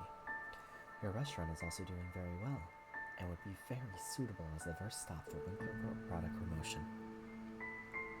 Eika showed a surprised expression. "But," the Winkler representative continued, changing the subject, "I'm a little worried about public security here.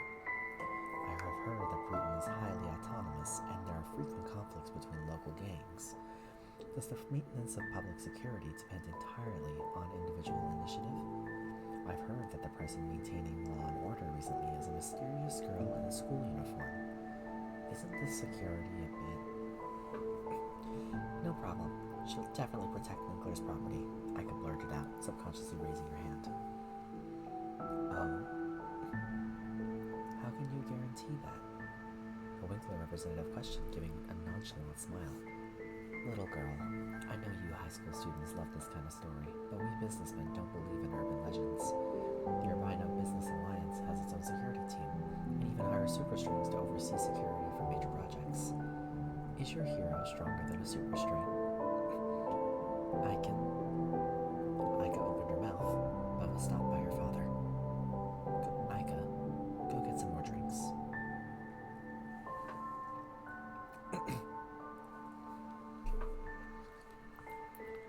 pauses. Why so dejected? Didn't the discussions go well? Eika's mother whispered to her daughter while making special drinks behind the bar. Eika at that moment was lying with her head on the bar. Winkler isn't really dissatisfied with public security. It's just a common negotiation tactic. Don't worry, your father can handle it. Eika sighed deeply and replied, it's not because of that. Hey, what's the reason? Girlish thoughts? Mom, why are you teasing me? You learned bad habits from your dad, Eika's mother replied, smiling. What happened? Did you play a wrong note during your performance? You wouldn't understand, Mom, Eika retorted, sighing again. Although she had always been a hero on the streets, if she was really asked to be responsible for the safety of a major investment project, could she do it with her abilities? Stories of high school students saving the world probably only appear in comics. Maybe I should just be a caring citizen like Ming said. Thinking of this, Eika shook her head. No, I shouldn't think like that. Since I have the ability, I should take the respective responsibility. Eika, you are a super string after all. Seeing her emotions extinguished like a flame blown by the wind and then rekindled, Eika's mother smiled and shook her head. Okay, take these 2 drinks first. Eika? Eika, who was previously lying lazily on the bar, sat up straight. The smell of fire. As a super string that uses flames as energy to fight, Eika's affinity to fire is like that of water to a fish. At that moment, an ominous burning smell came from the kitchen that should have been turned off. No, this isn't ordinary fire. Eika felt the subtle fluctuations of string energy in the air, and the Y-shaped mark on her back in the back of her neck glowed faintly. The ability to activate stringification. That's... Eika jumped off the stool and bolted towards the kitchen. That was burning string energy, and the burn will result in explosion. Time passes.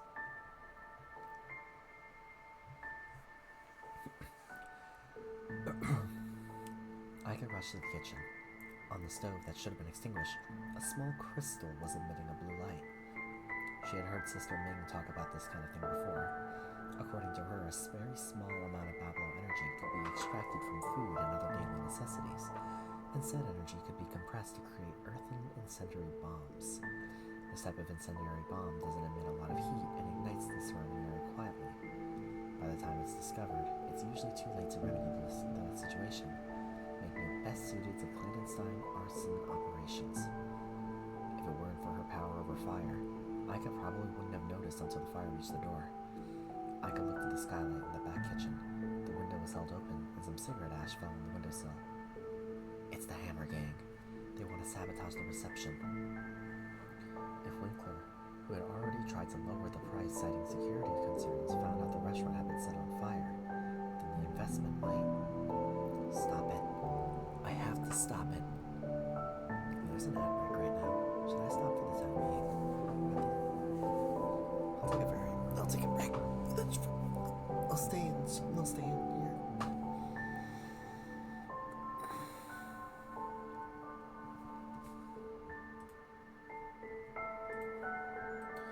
We've been live for about an hour and 43 minutes.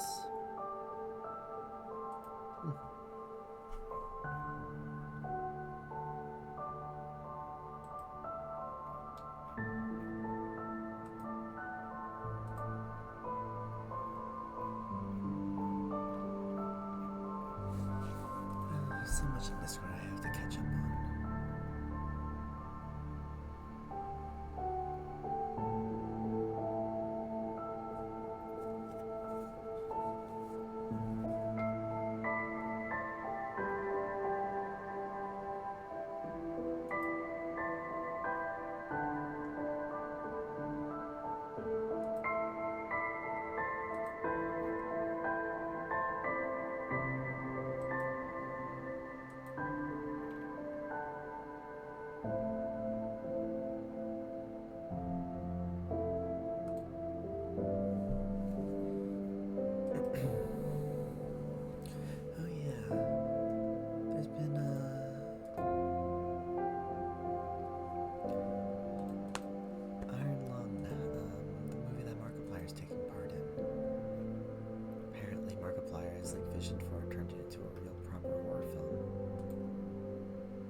It's not just here, let's make a fun little movie from the game. It's a serious, proper horror film. How interesting. Alright, ad break is over. Welcome back, everyone. My apologies for the ads, but let's continue. Eika instinctively picked up the fire extinguisher stationed in the kitchen. However, since Bablo energy combustion was a reverse strain process instead of ordinary fire, the fire extinguisher instead caused the blue flames to shoot even higher. What now? Do I call for help? No, the adults are still receiving guests. We can't let them get distracted and panic at this time. Fire. Oh right, since I can ignite and extinguish my own flames, then I might be able to ignite and extinguish external flames.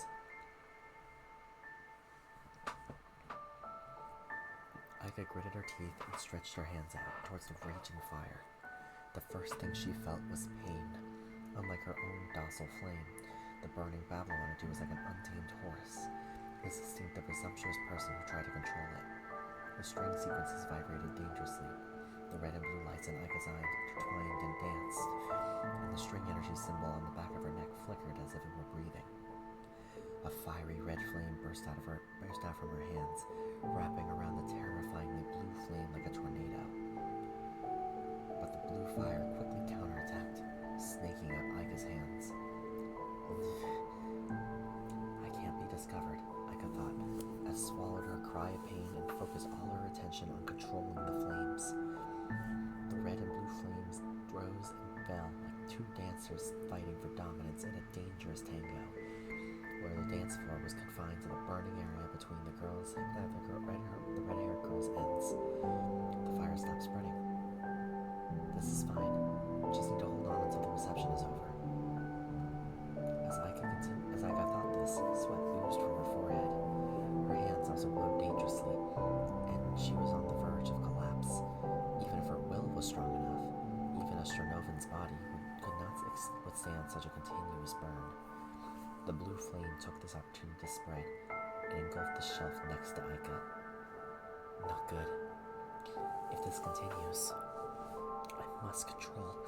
No, I must devour the flames and put it out here, even if the price is burning myself. A strong will burst out with unimaginable energy, as if the soul was pulled out of the body and transcended the limits of a Strinovan body and turned into a blazing wind. The Y-shaped mark on the back of Eika's neck lit up, emitting a dazzling blue light that exactly matched that of the blue flame. At that moment, Eika felt a sudden change in her body. The strings that comprised her body trembled in unison, like resonance between musical instruments, producing another subtle sequence. The flame still raged, but no longer caused any pain. The wild horse was finally tamed and bowed its head towards its wounded rider. Blue flames surrounded Eika and were slowly absorbed into her body. The crisis was over.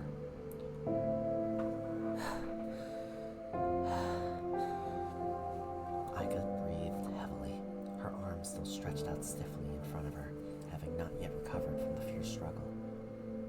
Her hands trembled slightly and were almost numb from the pain. Time passes. When she came to her senses, Eika found herself lying on the bed with her hands already treated. Both her parents were seated by the bed. Her mother looked on with red eyes, and her usually cheerful father had a sullen look on his face. Dad, that mysterious hero everyone is talking about is you, right, Eika? Eika nodded, and her eyes began to wander. I already know about what happened today. This act of arson has crossed the line, and the scissors will deal with the Hammer Gang, Eika's father said with a serious tone. Eika, you... Eika lowered her head, bracing for a berating from her father. But instead of receiving the scolding she anticipated, she felt a tight hug instead.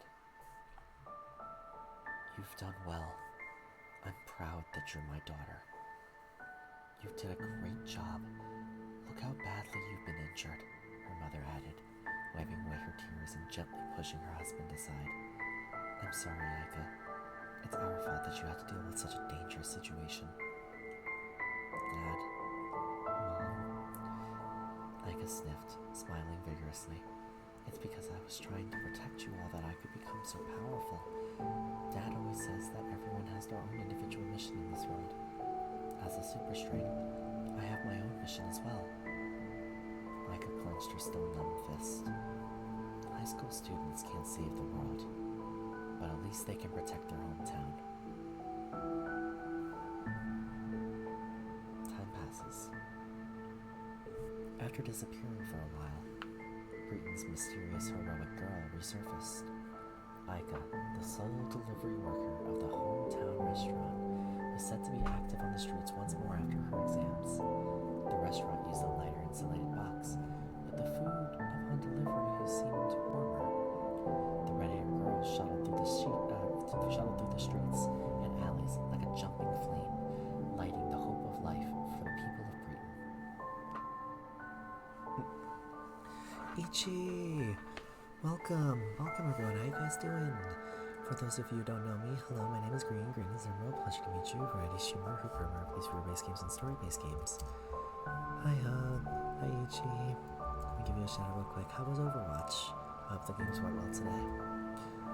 We're doing some reading. I'm reading the Strinova Wiki as bedtime stories. But yeah, I hope stream went well. If by all means, if you need to head out, don't feel like you need to stay here. Otherwise, hopefully, I can help you relax. And yeah.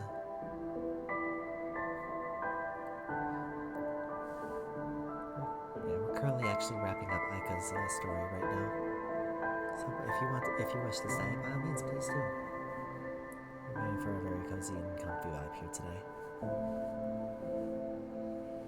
Eika knew that there were members of the Scissors who were good at playing musical instruments, so she entrusted the broken guitar to Ming.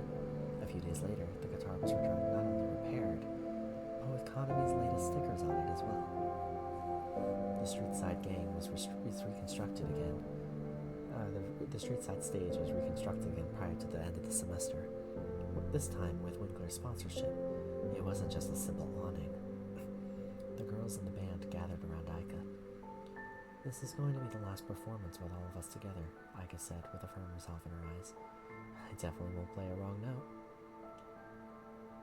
The bassist buried her head in her chest, eyes bloodshot from crying. "I was wrong. So what? This definitely isn't the end. I'll definitely come back. Back to you. Back to my real hometown." As night fell, the lights in the block covered and converged on the small stage. Despite the performance exhibiting a sense of farewell, it actually attracted quite a big audience. "I'm the band's lead singer, Eika. Today's performance is both a celebration and a farewell to our friends. Even though we have experienced difficult times, we, the people of Breton, will never, ever give up on our love and hope for life. No matter where I may go in the future, the memories I have experienced here and the youth I spent here will never fade away." The electric guitar kicked off the performance with an energetic melody, and the red-haired singer was like a leaping flame, her passionate and energetic voice cascading across the streets of Breton. From the original Hammer Gang to the Red Hero, and then to the Flame Girl, new heroes are always born on the streets of Breton, and songs full of vitality always fill the air. The seemingly darkest land gives birth to the most blazing flame, which is passed down from generation to generation and will never be extinguished.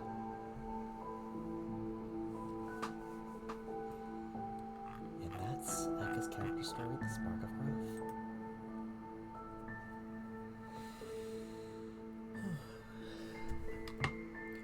It's about an hour and 54 minutes. I think we'll read Ming's story, because she's next to the list, and then we'll probably call it there.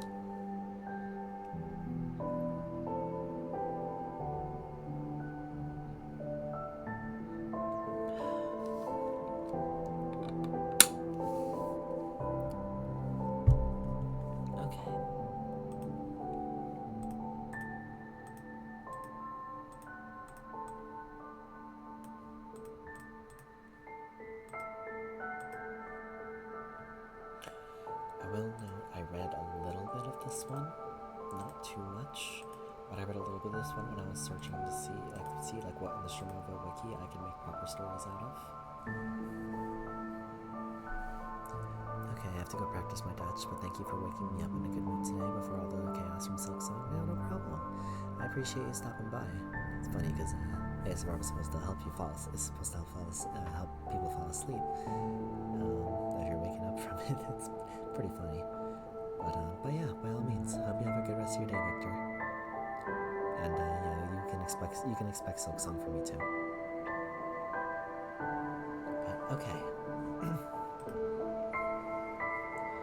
Ming's character story: Enthusiastic Citizens. I heard you got thrown in jail when you returned home this time. That's nothing. I was just meeting an old friend. And as always, this content is in Chinese only and has not officially been translated. The following content is the product of fan translation. Chapter 1. Don't let her get away. Stop her from that front. This way. No good. I can't let them catch me. The shouting behind her was getting closer, and the girl with short red hair took a sharp turn and ran to another alley. I'll be home soon, if I just rush out of this intersection. Puff. What's going on? Ming held a half-eaten bun in one hand and the girl she had bumped into in the other, cradling the latter in her arms like a cat. Hey, aren't you from that old restaurant? Found her. There. A group of people burst out of the alley. Ming looked up, then lowered her head and asked the girl, Are they chasing you? Before the girl could reply, her pursuers shouted from afar. Up ahead, get her. Those people had dyed their hair in various colors, and in particular their leader, from his coat color to his expression. He looked like some sort of angry golden pheasant. The golden pheasant ran up in front of Ming and reached out to grab the girl. Get over here. Ack. Blam. The next moment there was a brief flash of electricity, and the gangster flew 3 meters into the air before crashing onto the ground. Boss! The other hooligans were shocked. Quickly, rally together and avenge the boss.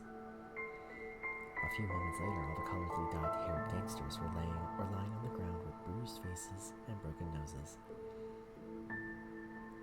You tell me your name. No random nameless person could survive on the streets of Cretan. The gang leader timidly shouted, covering his bruised mouth. Boss, look at her right arm. Could it be? A less injured gangster warned in his ear after having stumbled over. The gang leader then clearly saw that the girl they were chasing had been held in the hands of this person, and she had just knocked them all down with just her right hand. The electricity I just saw wasn't an illusion. Although they had never seen it with their own eyes, those who inhabit the streets are very familiar with the rumors about that arm. One of the 3 urban legends of the streets of Cretan is the Red Knight, a red-clothed individual who dons an electromagnetic guard on their right arm. Rule 1 of the 3. If you see them on the streets, remember to be respectful. But hasn't this person not appeared in Cretan for many years? Oh, Ming stretched her shoulders. I've only been gone for a bit. Has Cretan already forgotten about me? The gang leader immediately changed his expression and flatteringly replied, Hey, Sister Ming. I haven't heard of your name for a while now, but I was blind and didn't recognize you. Quick, get over here and give Ming some salutes. Thump, thump, thump, thump. Welcome, Sister Ming. Looking at the thugs knelt in a row in front of her, Ming snorted and continued, Get up and answer me this. What reason do you have for chasing this girl? It's unfair, Sister Ming. The gang leader brushed the dust off his knees and continued. She stole our things. We just want them back. Ming shook the girl. Really? The girl struggled weakly. You put me down first. Ming loosened her grip, and the girl's feet finally touched the ground. She turned around and tried to run, only only to find that Ming was still firmly holding onto her coat collar. With this reaction, it seems like you really did steal something. Ming stroked her chin in a thinking gesture and looked at the girl, who seemed to only be in middle school. What did she steal? Sister Ming. She stole... Let her speak for herself. The red-haired girl said nothing in reply, and instead turned around, broke free from the coat, and ran away without looking back. Ming swung the coat in her hand and helplessly replied, "Looks like I can only hear your side of the story." The matter was not complicated. These hooligans were hired by a model shop owner to take back the girl's most expensive limited edition model and teach her a lesson. Stealing, Ming commented with an audible. Since I've inadvertently gotten involved, there's no good reason for me to just sit back and watch. How about this? I'll get the things back for you. I happen to know that child's parents, so I'll teach her a lesson. The gangsters glanced at each other. You're welcome. Every enthusiastic citizen of Breton should intervene when witnessing injustice. Ming's eyes narrowed. Or is there something else that you don't want me to get involved in? No. Nothing of the sort, the hooligans denied, waving their hands. Thank you, Sister Ming. Thank you. The hooligans then turned around and left. Ming threw the coat that girl had left behind onto her shoulders, put her hands on her hips, and looked out at the familiar yet unfamiliar street in front of her. I'm back. Long time no see, Preeton. Time passed. After many years, many of the shops in the street closed or moved. Fortunately, the old family restaurant Ming used to frequent is still open and in the same location. Ming pushed open the door and habitually shouted, I'm back, Uncle. I want a set meal as usual. But there was no bold and enthusiastic reply from the owner. Instead, a slightly childish voice replied, Dad is out delivering food. Please take a seat and wait for a bit. Ming found a table and sat down. A short while later, a glass of water was brought to her. Ming found a table and sat down. A short while later... Oh, wait, I already read that. Thanks, sister. Hey, you're the one from just now. Ming raised her head and saw a familiar face in front of her, the red-haired girl who just escaped.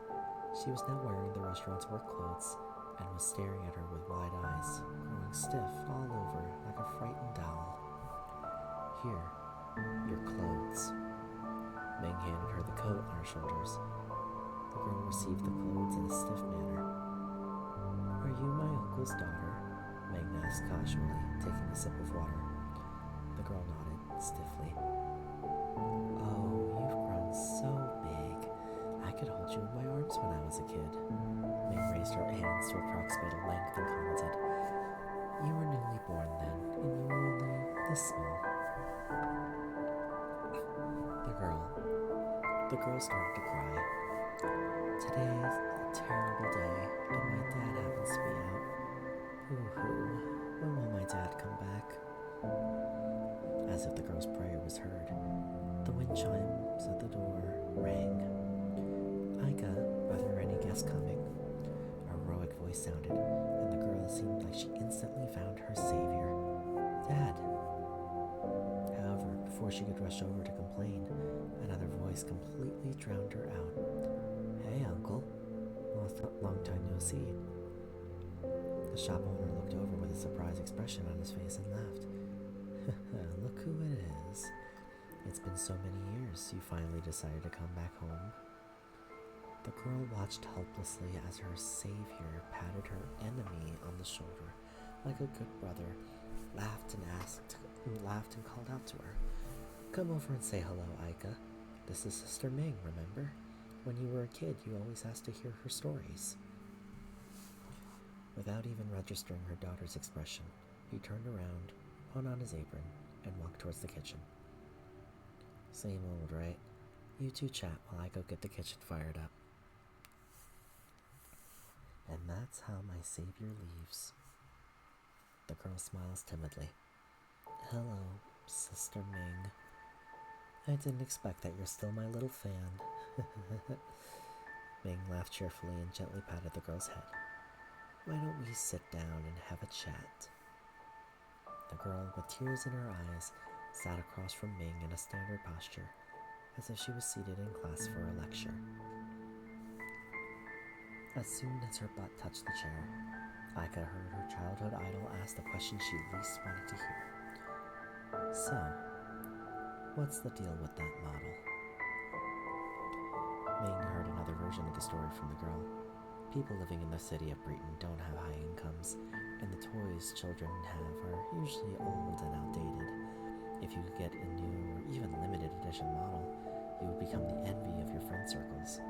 Parents usually only consider buying such toys when they want to reward their children for important events, such as first enrolling in school. Eika's friends and family tried long and hard to persuade her, and she had won numerous awards before saving enough money to finally go to the only store in Breton that stocked limited edition models and buy the one that she had wanted for a long time. But I didn't steal it. I paid for it. The shop owner crossed his legs and ignored the child's loud protests. He only spoke to the grim-faced father next door. Where did she get so much money? You're her parents, you should know. Have you ever given her so much money? It's money I saved for several years. Sir, I'm not insinuating that children will tell all manner of lies for toys. Hey, why don't we ask these brothers, as they are usually here? Ask them, did your child steal this model from the store, or did she purchase it? The several bad boys nodded in affirmation. We all saw it. She never paid. You're the ones who are lying. You saw me pay the bill, and you said you wanted... Slap. A slap from her father interrupted the child's protests. The tears that she'd been holding back began to fall, and a slap mark was clearly visible across her face.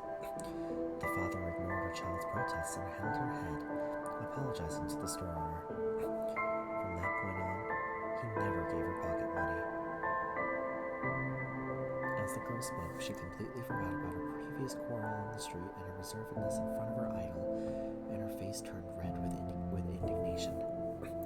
They took the money, said that she stole the items, and wanted the model back. Ming nodded. So you stole the model to help your friend? It's not stealing, Eika protested. She paid for it. It's hers. The owner is the thief. As expected, since you grew up listening to my stories, you're still pretty impatient. The girl stood up from her chair. You don't understand. Ming downed the rest of her water and slammed the cup on the table with an audible clang.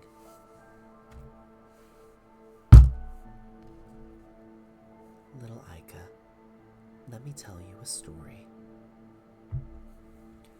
Once upon a time, there was a group of homeless children living on the streets of Breton. In order to get enough food to survive, they went through the kitchen scraps of restaurants, went through the trash cans of the roadside, and took samples from supermarkets despite the disgust of others, trying their best to survive.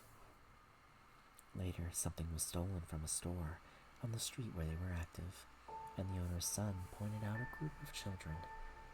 They called the sheriff and arrested the leading child. In the police station, the child said nothing. She knew that it was the owner's son who stole these things, and he was the one who cried thief. However, her past experience made her distrustful of adults, especially the sheriff. She thought that what she could do was to take on the blame to help her brothers and sisters. Thus, the child was detained in the police station for a month. When she finally returned to the streets, her brothers and sisters, who had followed her, were almost starving. They said that during the time that she was away, her sister, who had been with her the longest and had the closest relationship with, was taken away and was never seen again. The child was furious and desperate to take revenge on the store owner's son. As she was lying in ambush at the back door of the store with a homemade stun gun, she encountered the sheriff, who came to her with food and clothes. Ming suddenly paused, as if she was lost in her memories. The girl couldn't wait for her to continue and urged, "Then what happened next?" Then Ming smiled in a nostalgic manner and continued. Later, out of some intuition, the child finally tried asking for help. The sheriff found out the truth, punished the store owner and his son, and brought supplies to the group of children, allowing them to survive the winter. Among the countless stories that the child experienced, this was considered the best ending. Do you know why I wanted to tell you this story? The girl shook her head in confusion. First, it's good to stand up for a friend, but friends should also help each other. Don't try to be a lone hero. Second, if you hate the other person's tactics, then don't use the same tactics yourself. Never let yourself become the kind of person that you hate. And third, Ming continued, holding up 3 fingers, then flicking the girl's forehead with the remaining 2. When children have problems they can't handle, they should learn to ask for help from caring citizens. Ming stood up and said, "Leave this to me. After so many years, it's time to revise the street rules of Britain." "Uncle, I have something to do, so I'm leaving first. Please save the food for me to eat when I come back," she called to the kitchen. The girl also jumped up. "Are we going to act now? Take me with you." Ming used a finger to push her back into place. "Be good and stay here. If you want to act with me, wait until you grow up."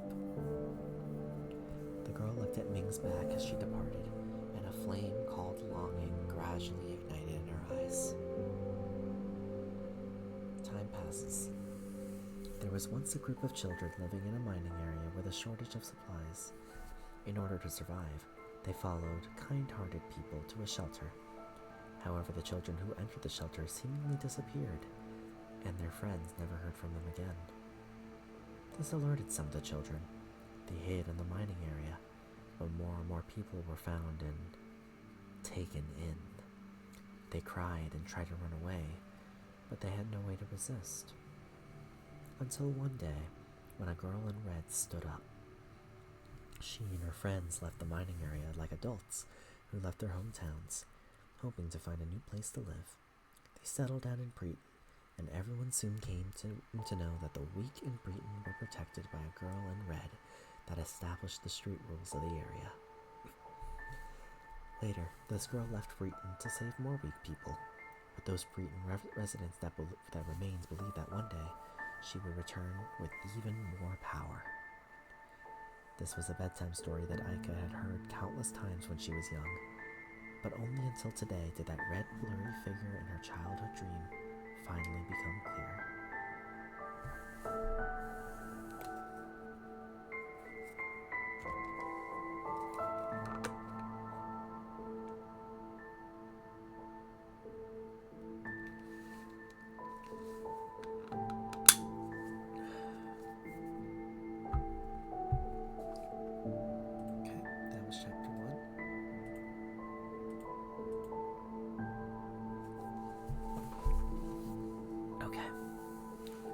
Chapter 2.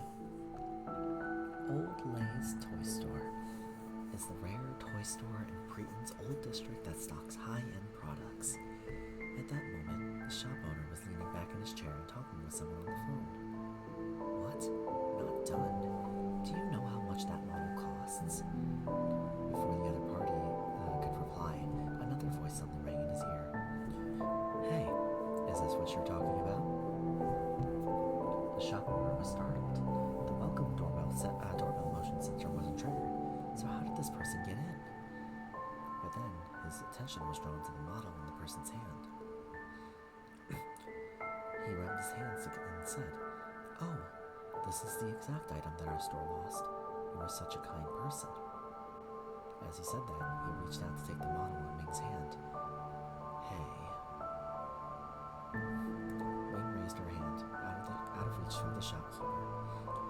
"I can give you the model, but don't you have to refund the money the kid spent on the model?" The shop's owner's expression changed. "What do you mean?" Another call suddenly interrupted the other end of the line, and the person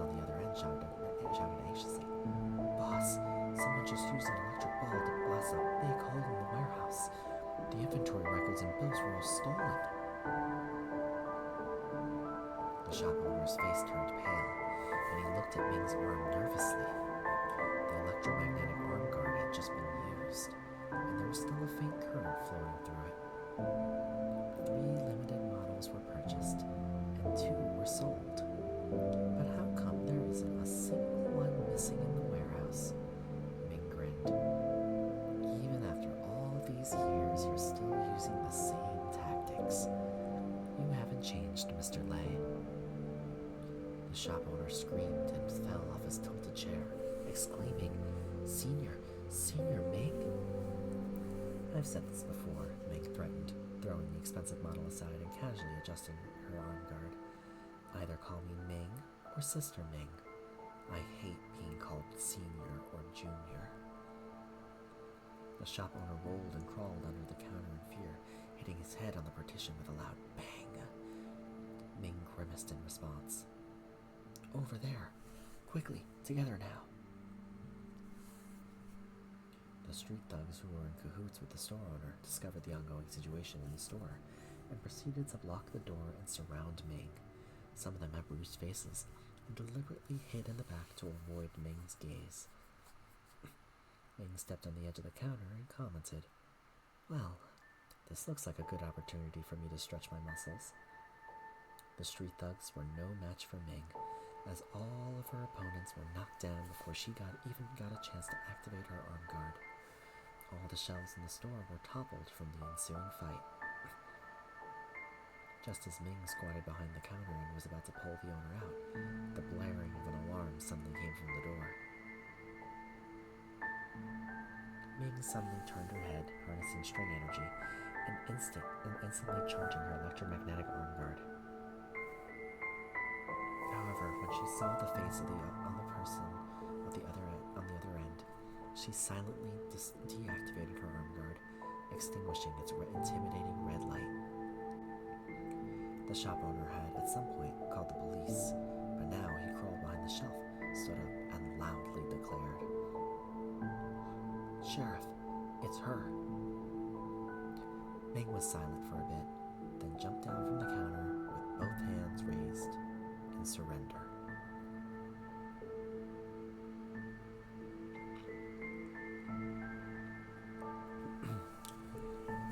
Time passed. The police station in Breton's old district has not been renovated for many years, looking this exact same as it had been 10 years ago. It was once the most grassroots and marginal with POS influence. Only 2 of 3 sheriffs close to retirement worked there, and one of them was Ming's old acquaintance.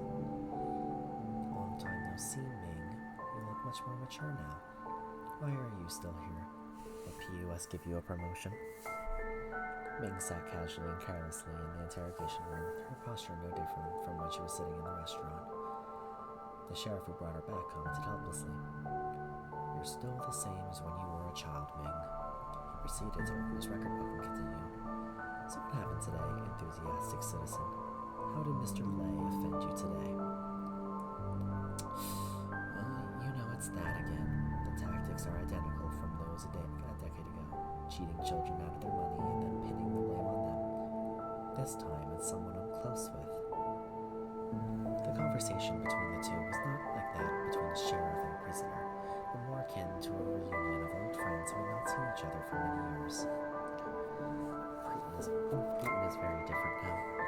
The POS established local departments have almost all withdrawn and will soon be merged with the public security station in the new district next door. The old sheriff pinched the bridge of his nose and pleaded, It's not the same as when you were here before. Please, don't make me lose my reputation. Ming raised an eyebrow. You still have expectations of POS? I'm a POS sheriff, after all. Ming didn't say anything else, so the old sheriff stopped talking, put down a glass of warm water for Ming, and walked out. After a while, he brought back a signed note. Your friend is here to bail you out.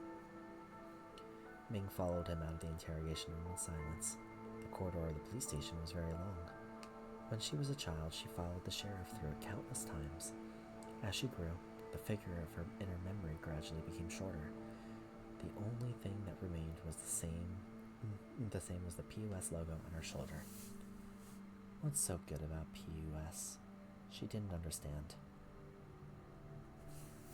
From the orphanage in Preton, where she was abandoned along with all hopes of having a normal childhood, to the various darknesses and the dredges of society she encountered after leaving. True, PUS is an organization with many good people, like the sheriff. But what did PUS give them? A life like a screw, forgotten in a corner for more than 10 years. They work hard and try to improve the lives of the residents under their jurisdiction, but all in vain due to the decisions made at the top. This organization is rotten and destined to fail these decent people.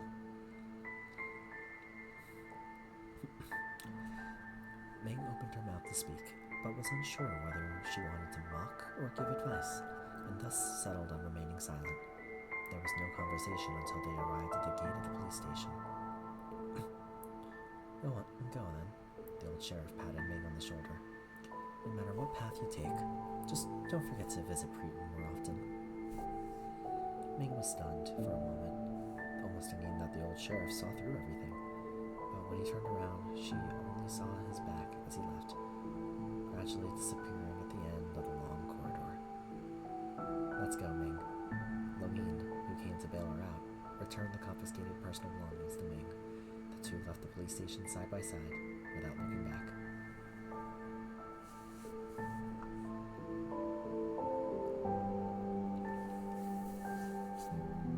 Time passed. Fortunately, intel out here is lagging behind, and the wanted order hasn't been sent yet. Louise sighed. A Scissors member was taken to a POS police station without a fight and was bailed out by another Scissors member. This kind of thing can only happen in the old town of Preton. Ming put her arm around Louise's shoulder and used her body as a support. This was to prevent things from getting out of hand. Meredith will agree with me, she knows. If Meredith knew the operation hadn't started yet, she would have probably compensated the store with a large sum of money. That's wrong. Don't let this happen again, even though I know you won't listen even if I tell you. Come to think of it, Ming asked curiously, why build a forward operating base here? My hometown is here, and POS hardly cares about this place, so there's no need for us to come here specially. This was Meredith's decision. She has information channels within POS, Louise vaguely replied, turning her face slightly to avoid Ming's gaze. Oh. Ming didn't notice Louise's reaction, scratched her head, and didn't ask any more questions. She wasn't as smart as Meredith and didn't care about complicated matters. She only had one reason for joining the Scissors. They opposed POS, and she happened to hate POS as well. After all, there are some things that a lone ranger can't do, and needs an organization for. Louise quietly sighed. Time passed. The two returned to the old restaurant. The restaurant, usually frequented by acquaintances, was also filled with a few unfamiliar faces. As Ming was about to go up and say hello, Louise keenly noticed the POS logos on their clothes and pulled Ming away to a secluded place outside. Is it not enough to go to just the police station? You want to build a rapport with POS's people? Ming leaned forward restlessly, only for Louise to pull her back. What did you see? I saw someone I know, Ming replied, her eyes filled with evident confusion. How did she get into PUS? As they were talking, the PUS group finished their meals and left the restaurant. Ming and Louise finally had a chance to walk into the restaurant and sit at a table. It was restaurant peak hours, and thus the owner and the red girl were too busy to come over and say hello. The noise of conversations in the restaurant provided a good opportunity for the two Scissors members to talk quietly. What's going on? Did you recognize anyone else among that group of POS members just now? A childhood friend. We lost contact with each other before I left Preton. Ming scratched her head. Strange. She used to speak in a low voice and she avoided POS. She looks so different now. It's like she'd become a completely different person. Ming was still lost in thought, but Louise seemed to have reached a decision. She put her cup down and asked in a serious tone, Ming, I want to ask you a question. Why so serious? Tell me. What is your ultimate goal in opposing PUS?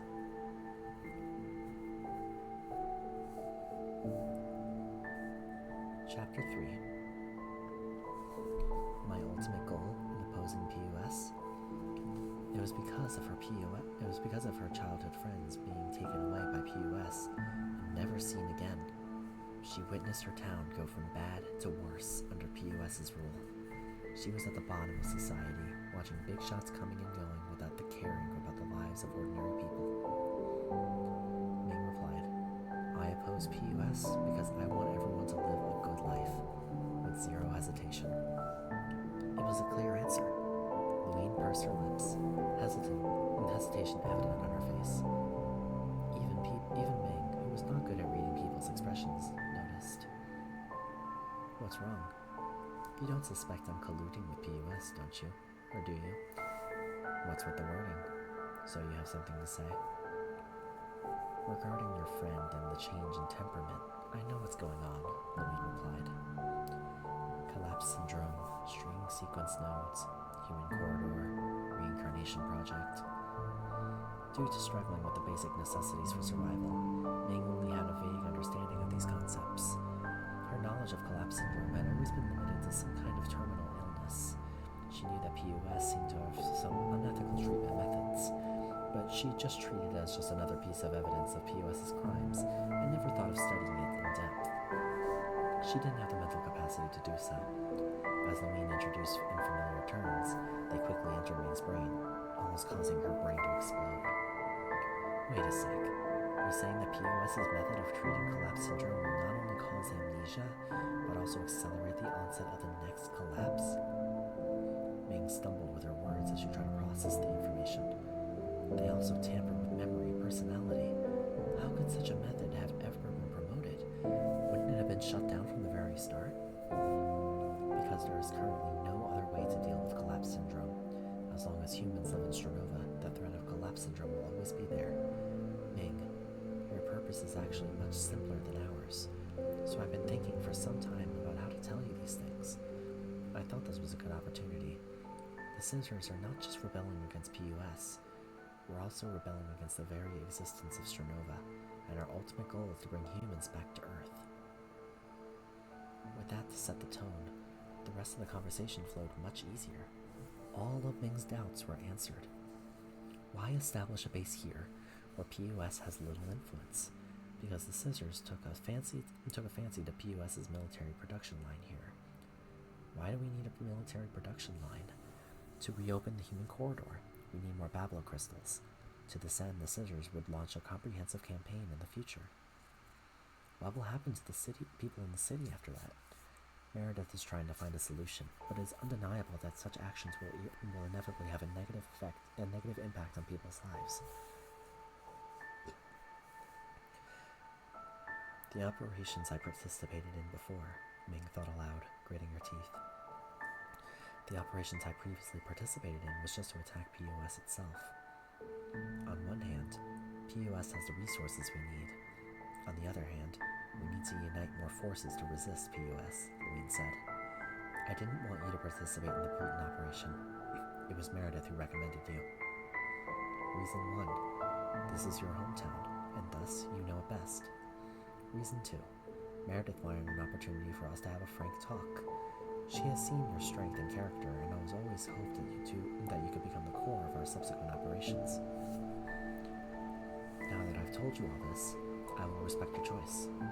If you want to quit this operation, or even leave the Scissors, I will support you. Even if you need help later, we will still be friends. Ming clenched her hands, as if she was about to punch Louine at a moment's notice. Why didn't you tell me this earlier? Who am I in your eyes? Ming, we didn't mean to hide these things from you, Louine replied, gently placing a hand on Ming's fist. I know it's been a hard road for you, and I don't want to place any more burdens on you. I hope I can help you. I can let you keep the purest passion of happiness. Ming looked into Louine's sincere eyes. Ming was clearly angry, but it was not because of the organization's purpose was in some way contrary to hers, nor was it just because of her companion's concealment. I understand. You have always regarded me as some kind of hot-headed idiot. Ming commented in frustration. I rebelled against PUS and I wanted everyone to live a good life. For a long time, I thought all of us would live in Strinova. If this kind of life can't continue, then of course I must fight for a better future, Ming exclaimed, slamming the table hard. Ming's exclamation attracted a lot of attention from the other diners. At that moment, the owner came over and placed 2 meal sets on the table. I don't know what you're so excited about, but you should eat first, Ming. I've already reheated your meal several times. You better eat all today. Okay, Uncle. I won't let your cooking go to waste. The owner smiled as he watched Ming concentrating on her food. He glanced at Lillian secretly and gave a slight nod. Ming quite quickly wolfed down the food and calmed down. She drank the rest of her drink in a now empty set meal, burped loudly, and replied, I'm not quitting. If we can't live a good life in Strinova, then I'll take everyone back to Earth to live a good life. That's the same for everyone. Ming raised her index finger in a threatening gesture and continued. There's just one thing you need to promise me. Don't hide things like this from me in the future. Louine relaxed her shoulders and showed a rare, faint smile.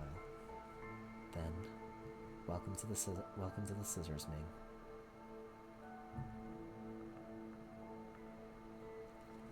Time passed. With a kind of excitement akin to that of a child getting a new toy, Ming quickly got into the mood. How do we choose a base? How about this place? You seem to be familiar with the people here, Louine suggested. That won't do, Ming refused without thinking. Eika is still too young. Let's not involve children in such things. She grinned and continued. How about Mr. Lay's toy store? I've basically destroyed it anyways. I've already paid for it, so just consider it a purchase. Let Mr. Lay go to PUS territory and swindle those people. Wait, what, Sister Ming? Do you have other plans? The owner's daughter had been lying beside their table at some point, looking at Ming with sparkling eyes. It was obvious that she wanted to gallop through the streets of Preton with the Red Hero. Ming smiled and stroked her red hair. Little Eika, the streets of Preton will be left to you from now on. Then what about Sister Ming? Are you leaving again? Sister Ming is going to do something big, so I'm afraid she won't have so much time to hang out on the streets anymore. Eika nodded and replied, Then I will clean up the streets of Preton first, and then follow Sister Ming's footsteps to do great things. This time, Ming did not give a direct answer, nor did she mention anything about after growing up. Wearing her iconic red coat, Ming and Louine walked out of the restaurant. At the door, Ming looked back at Eika, who was reluctant to let them leave.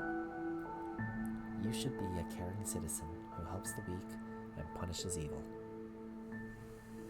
Okay, at break in the moments, I will take a quick water.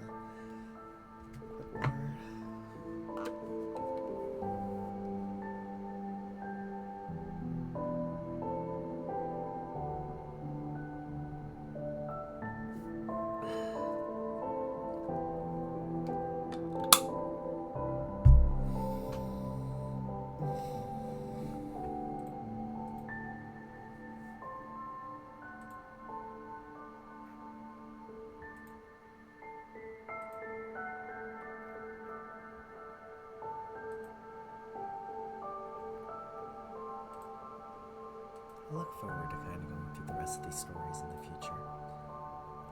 These are kind of fun to read. I'm surprised. I didn't actually think that I would be spending like 2.5 hours on this. But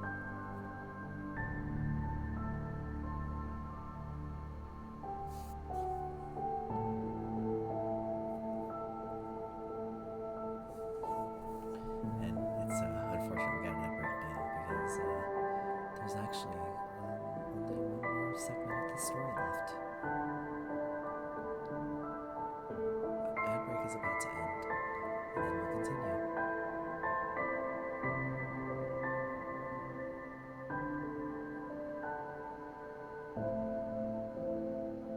Okay, welcome back, everyone. A few days later, the Scissors established a base in the old district of PUS's security station had been relocated, and the remaining robot guards were completely unable to resist the Scissors' violent electrical attacks. Breton's residents, who had long been resentful of PUS, quickly became the supporters of the Scissors, and the slightly chaotic public security station that PUS had neglected for a long time was brought under control by the Scissors. The red-clad hero was no longer seen on the streets of Breeden until a few years later, when red-haired Eika became a new street legend. At the same time, far away from Breeden, in an empty downtown area in bustling streets completely different from Breeden. Guardian program hacking completed. Ming, you can enter. Understood. The Scissors raid operations were progressing smoothly under the invincible electric ball of their new commando captain.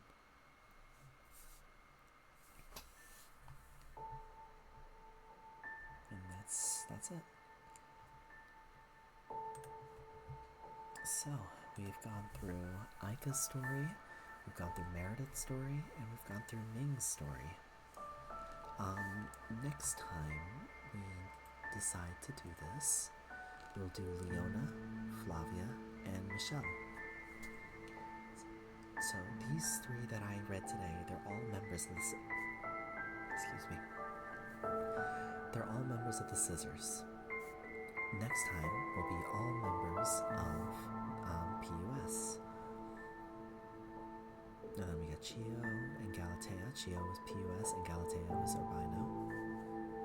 And then we'll move on to the other stories. But for now, I think I'm going to end it here. There will be no raid, as today was meant to help you fall asleep. So,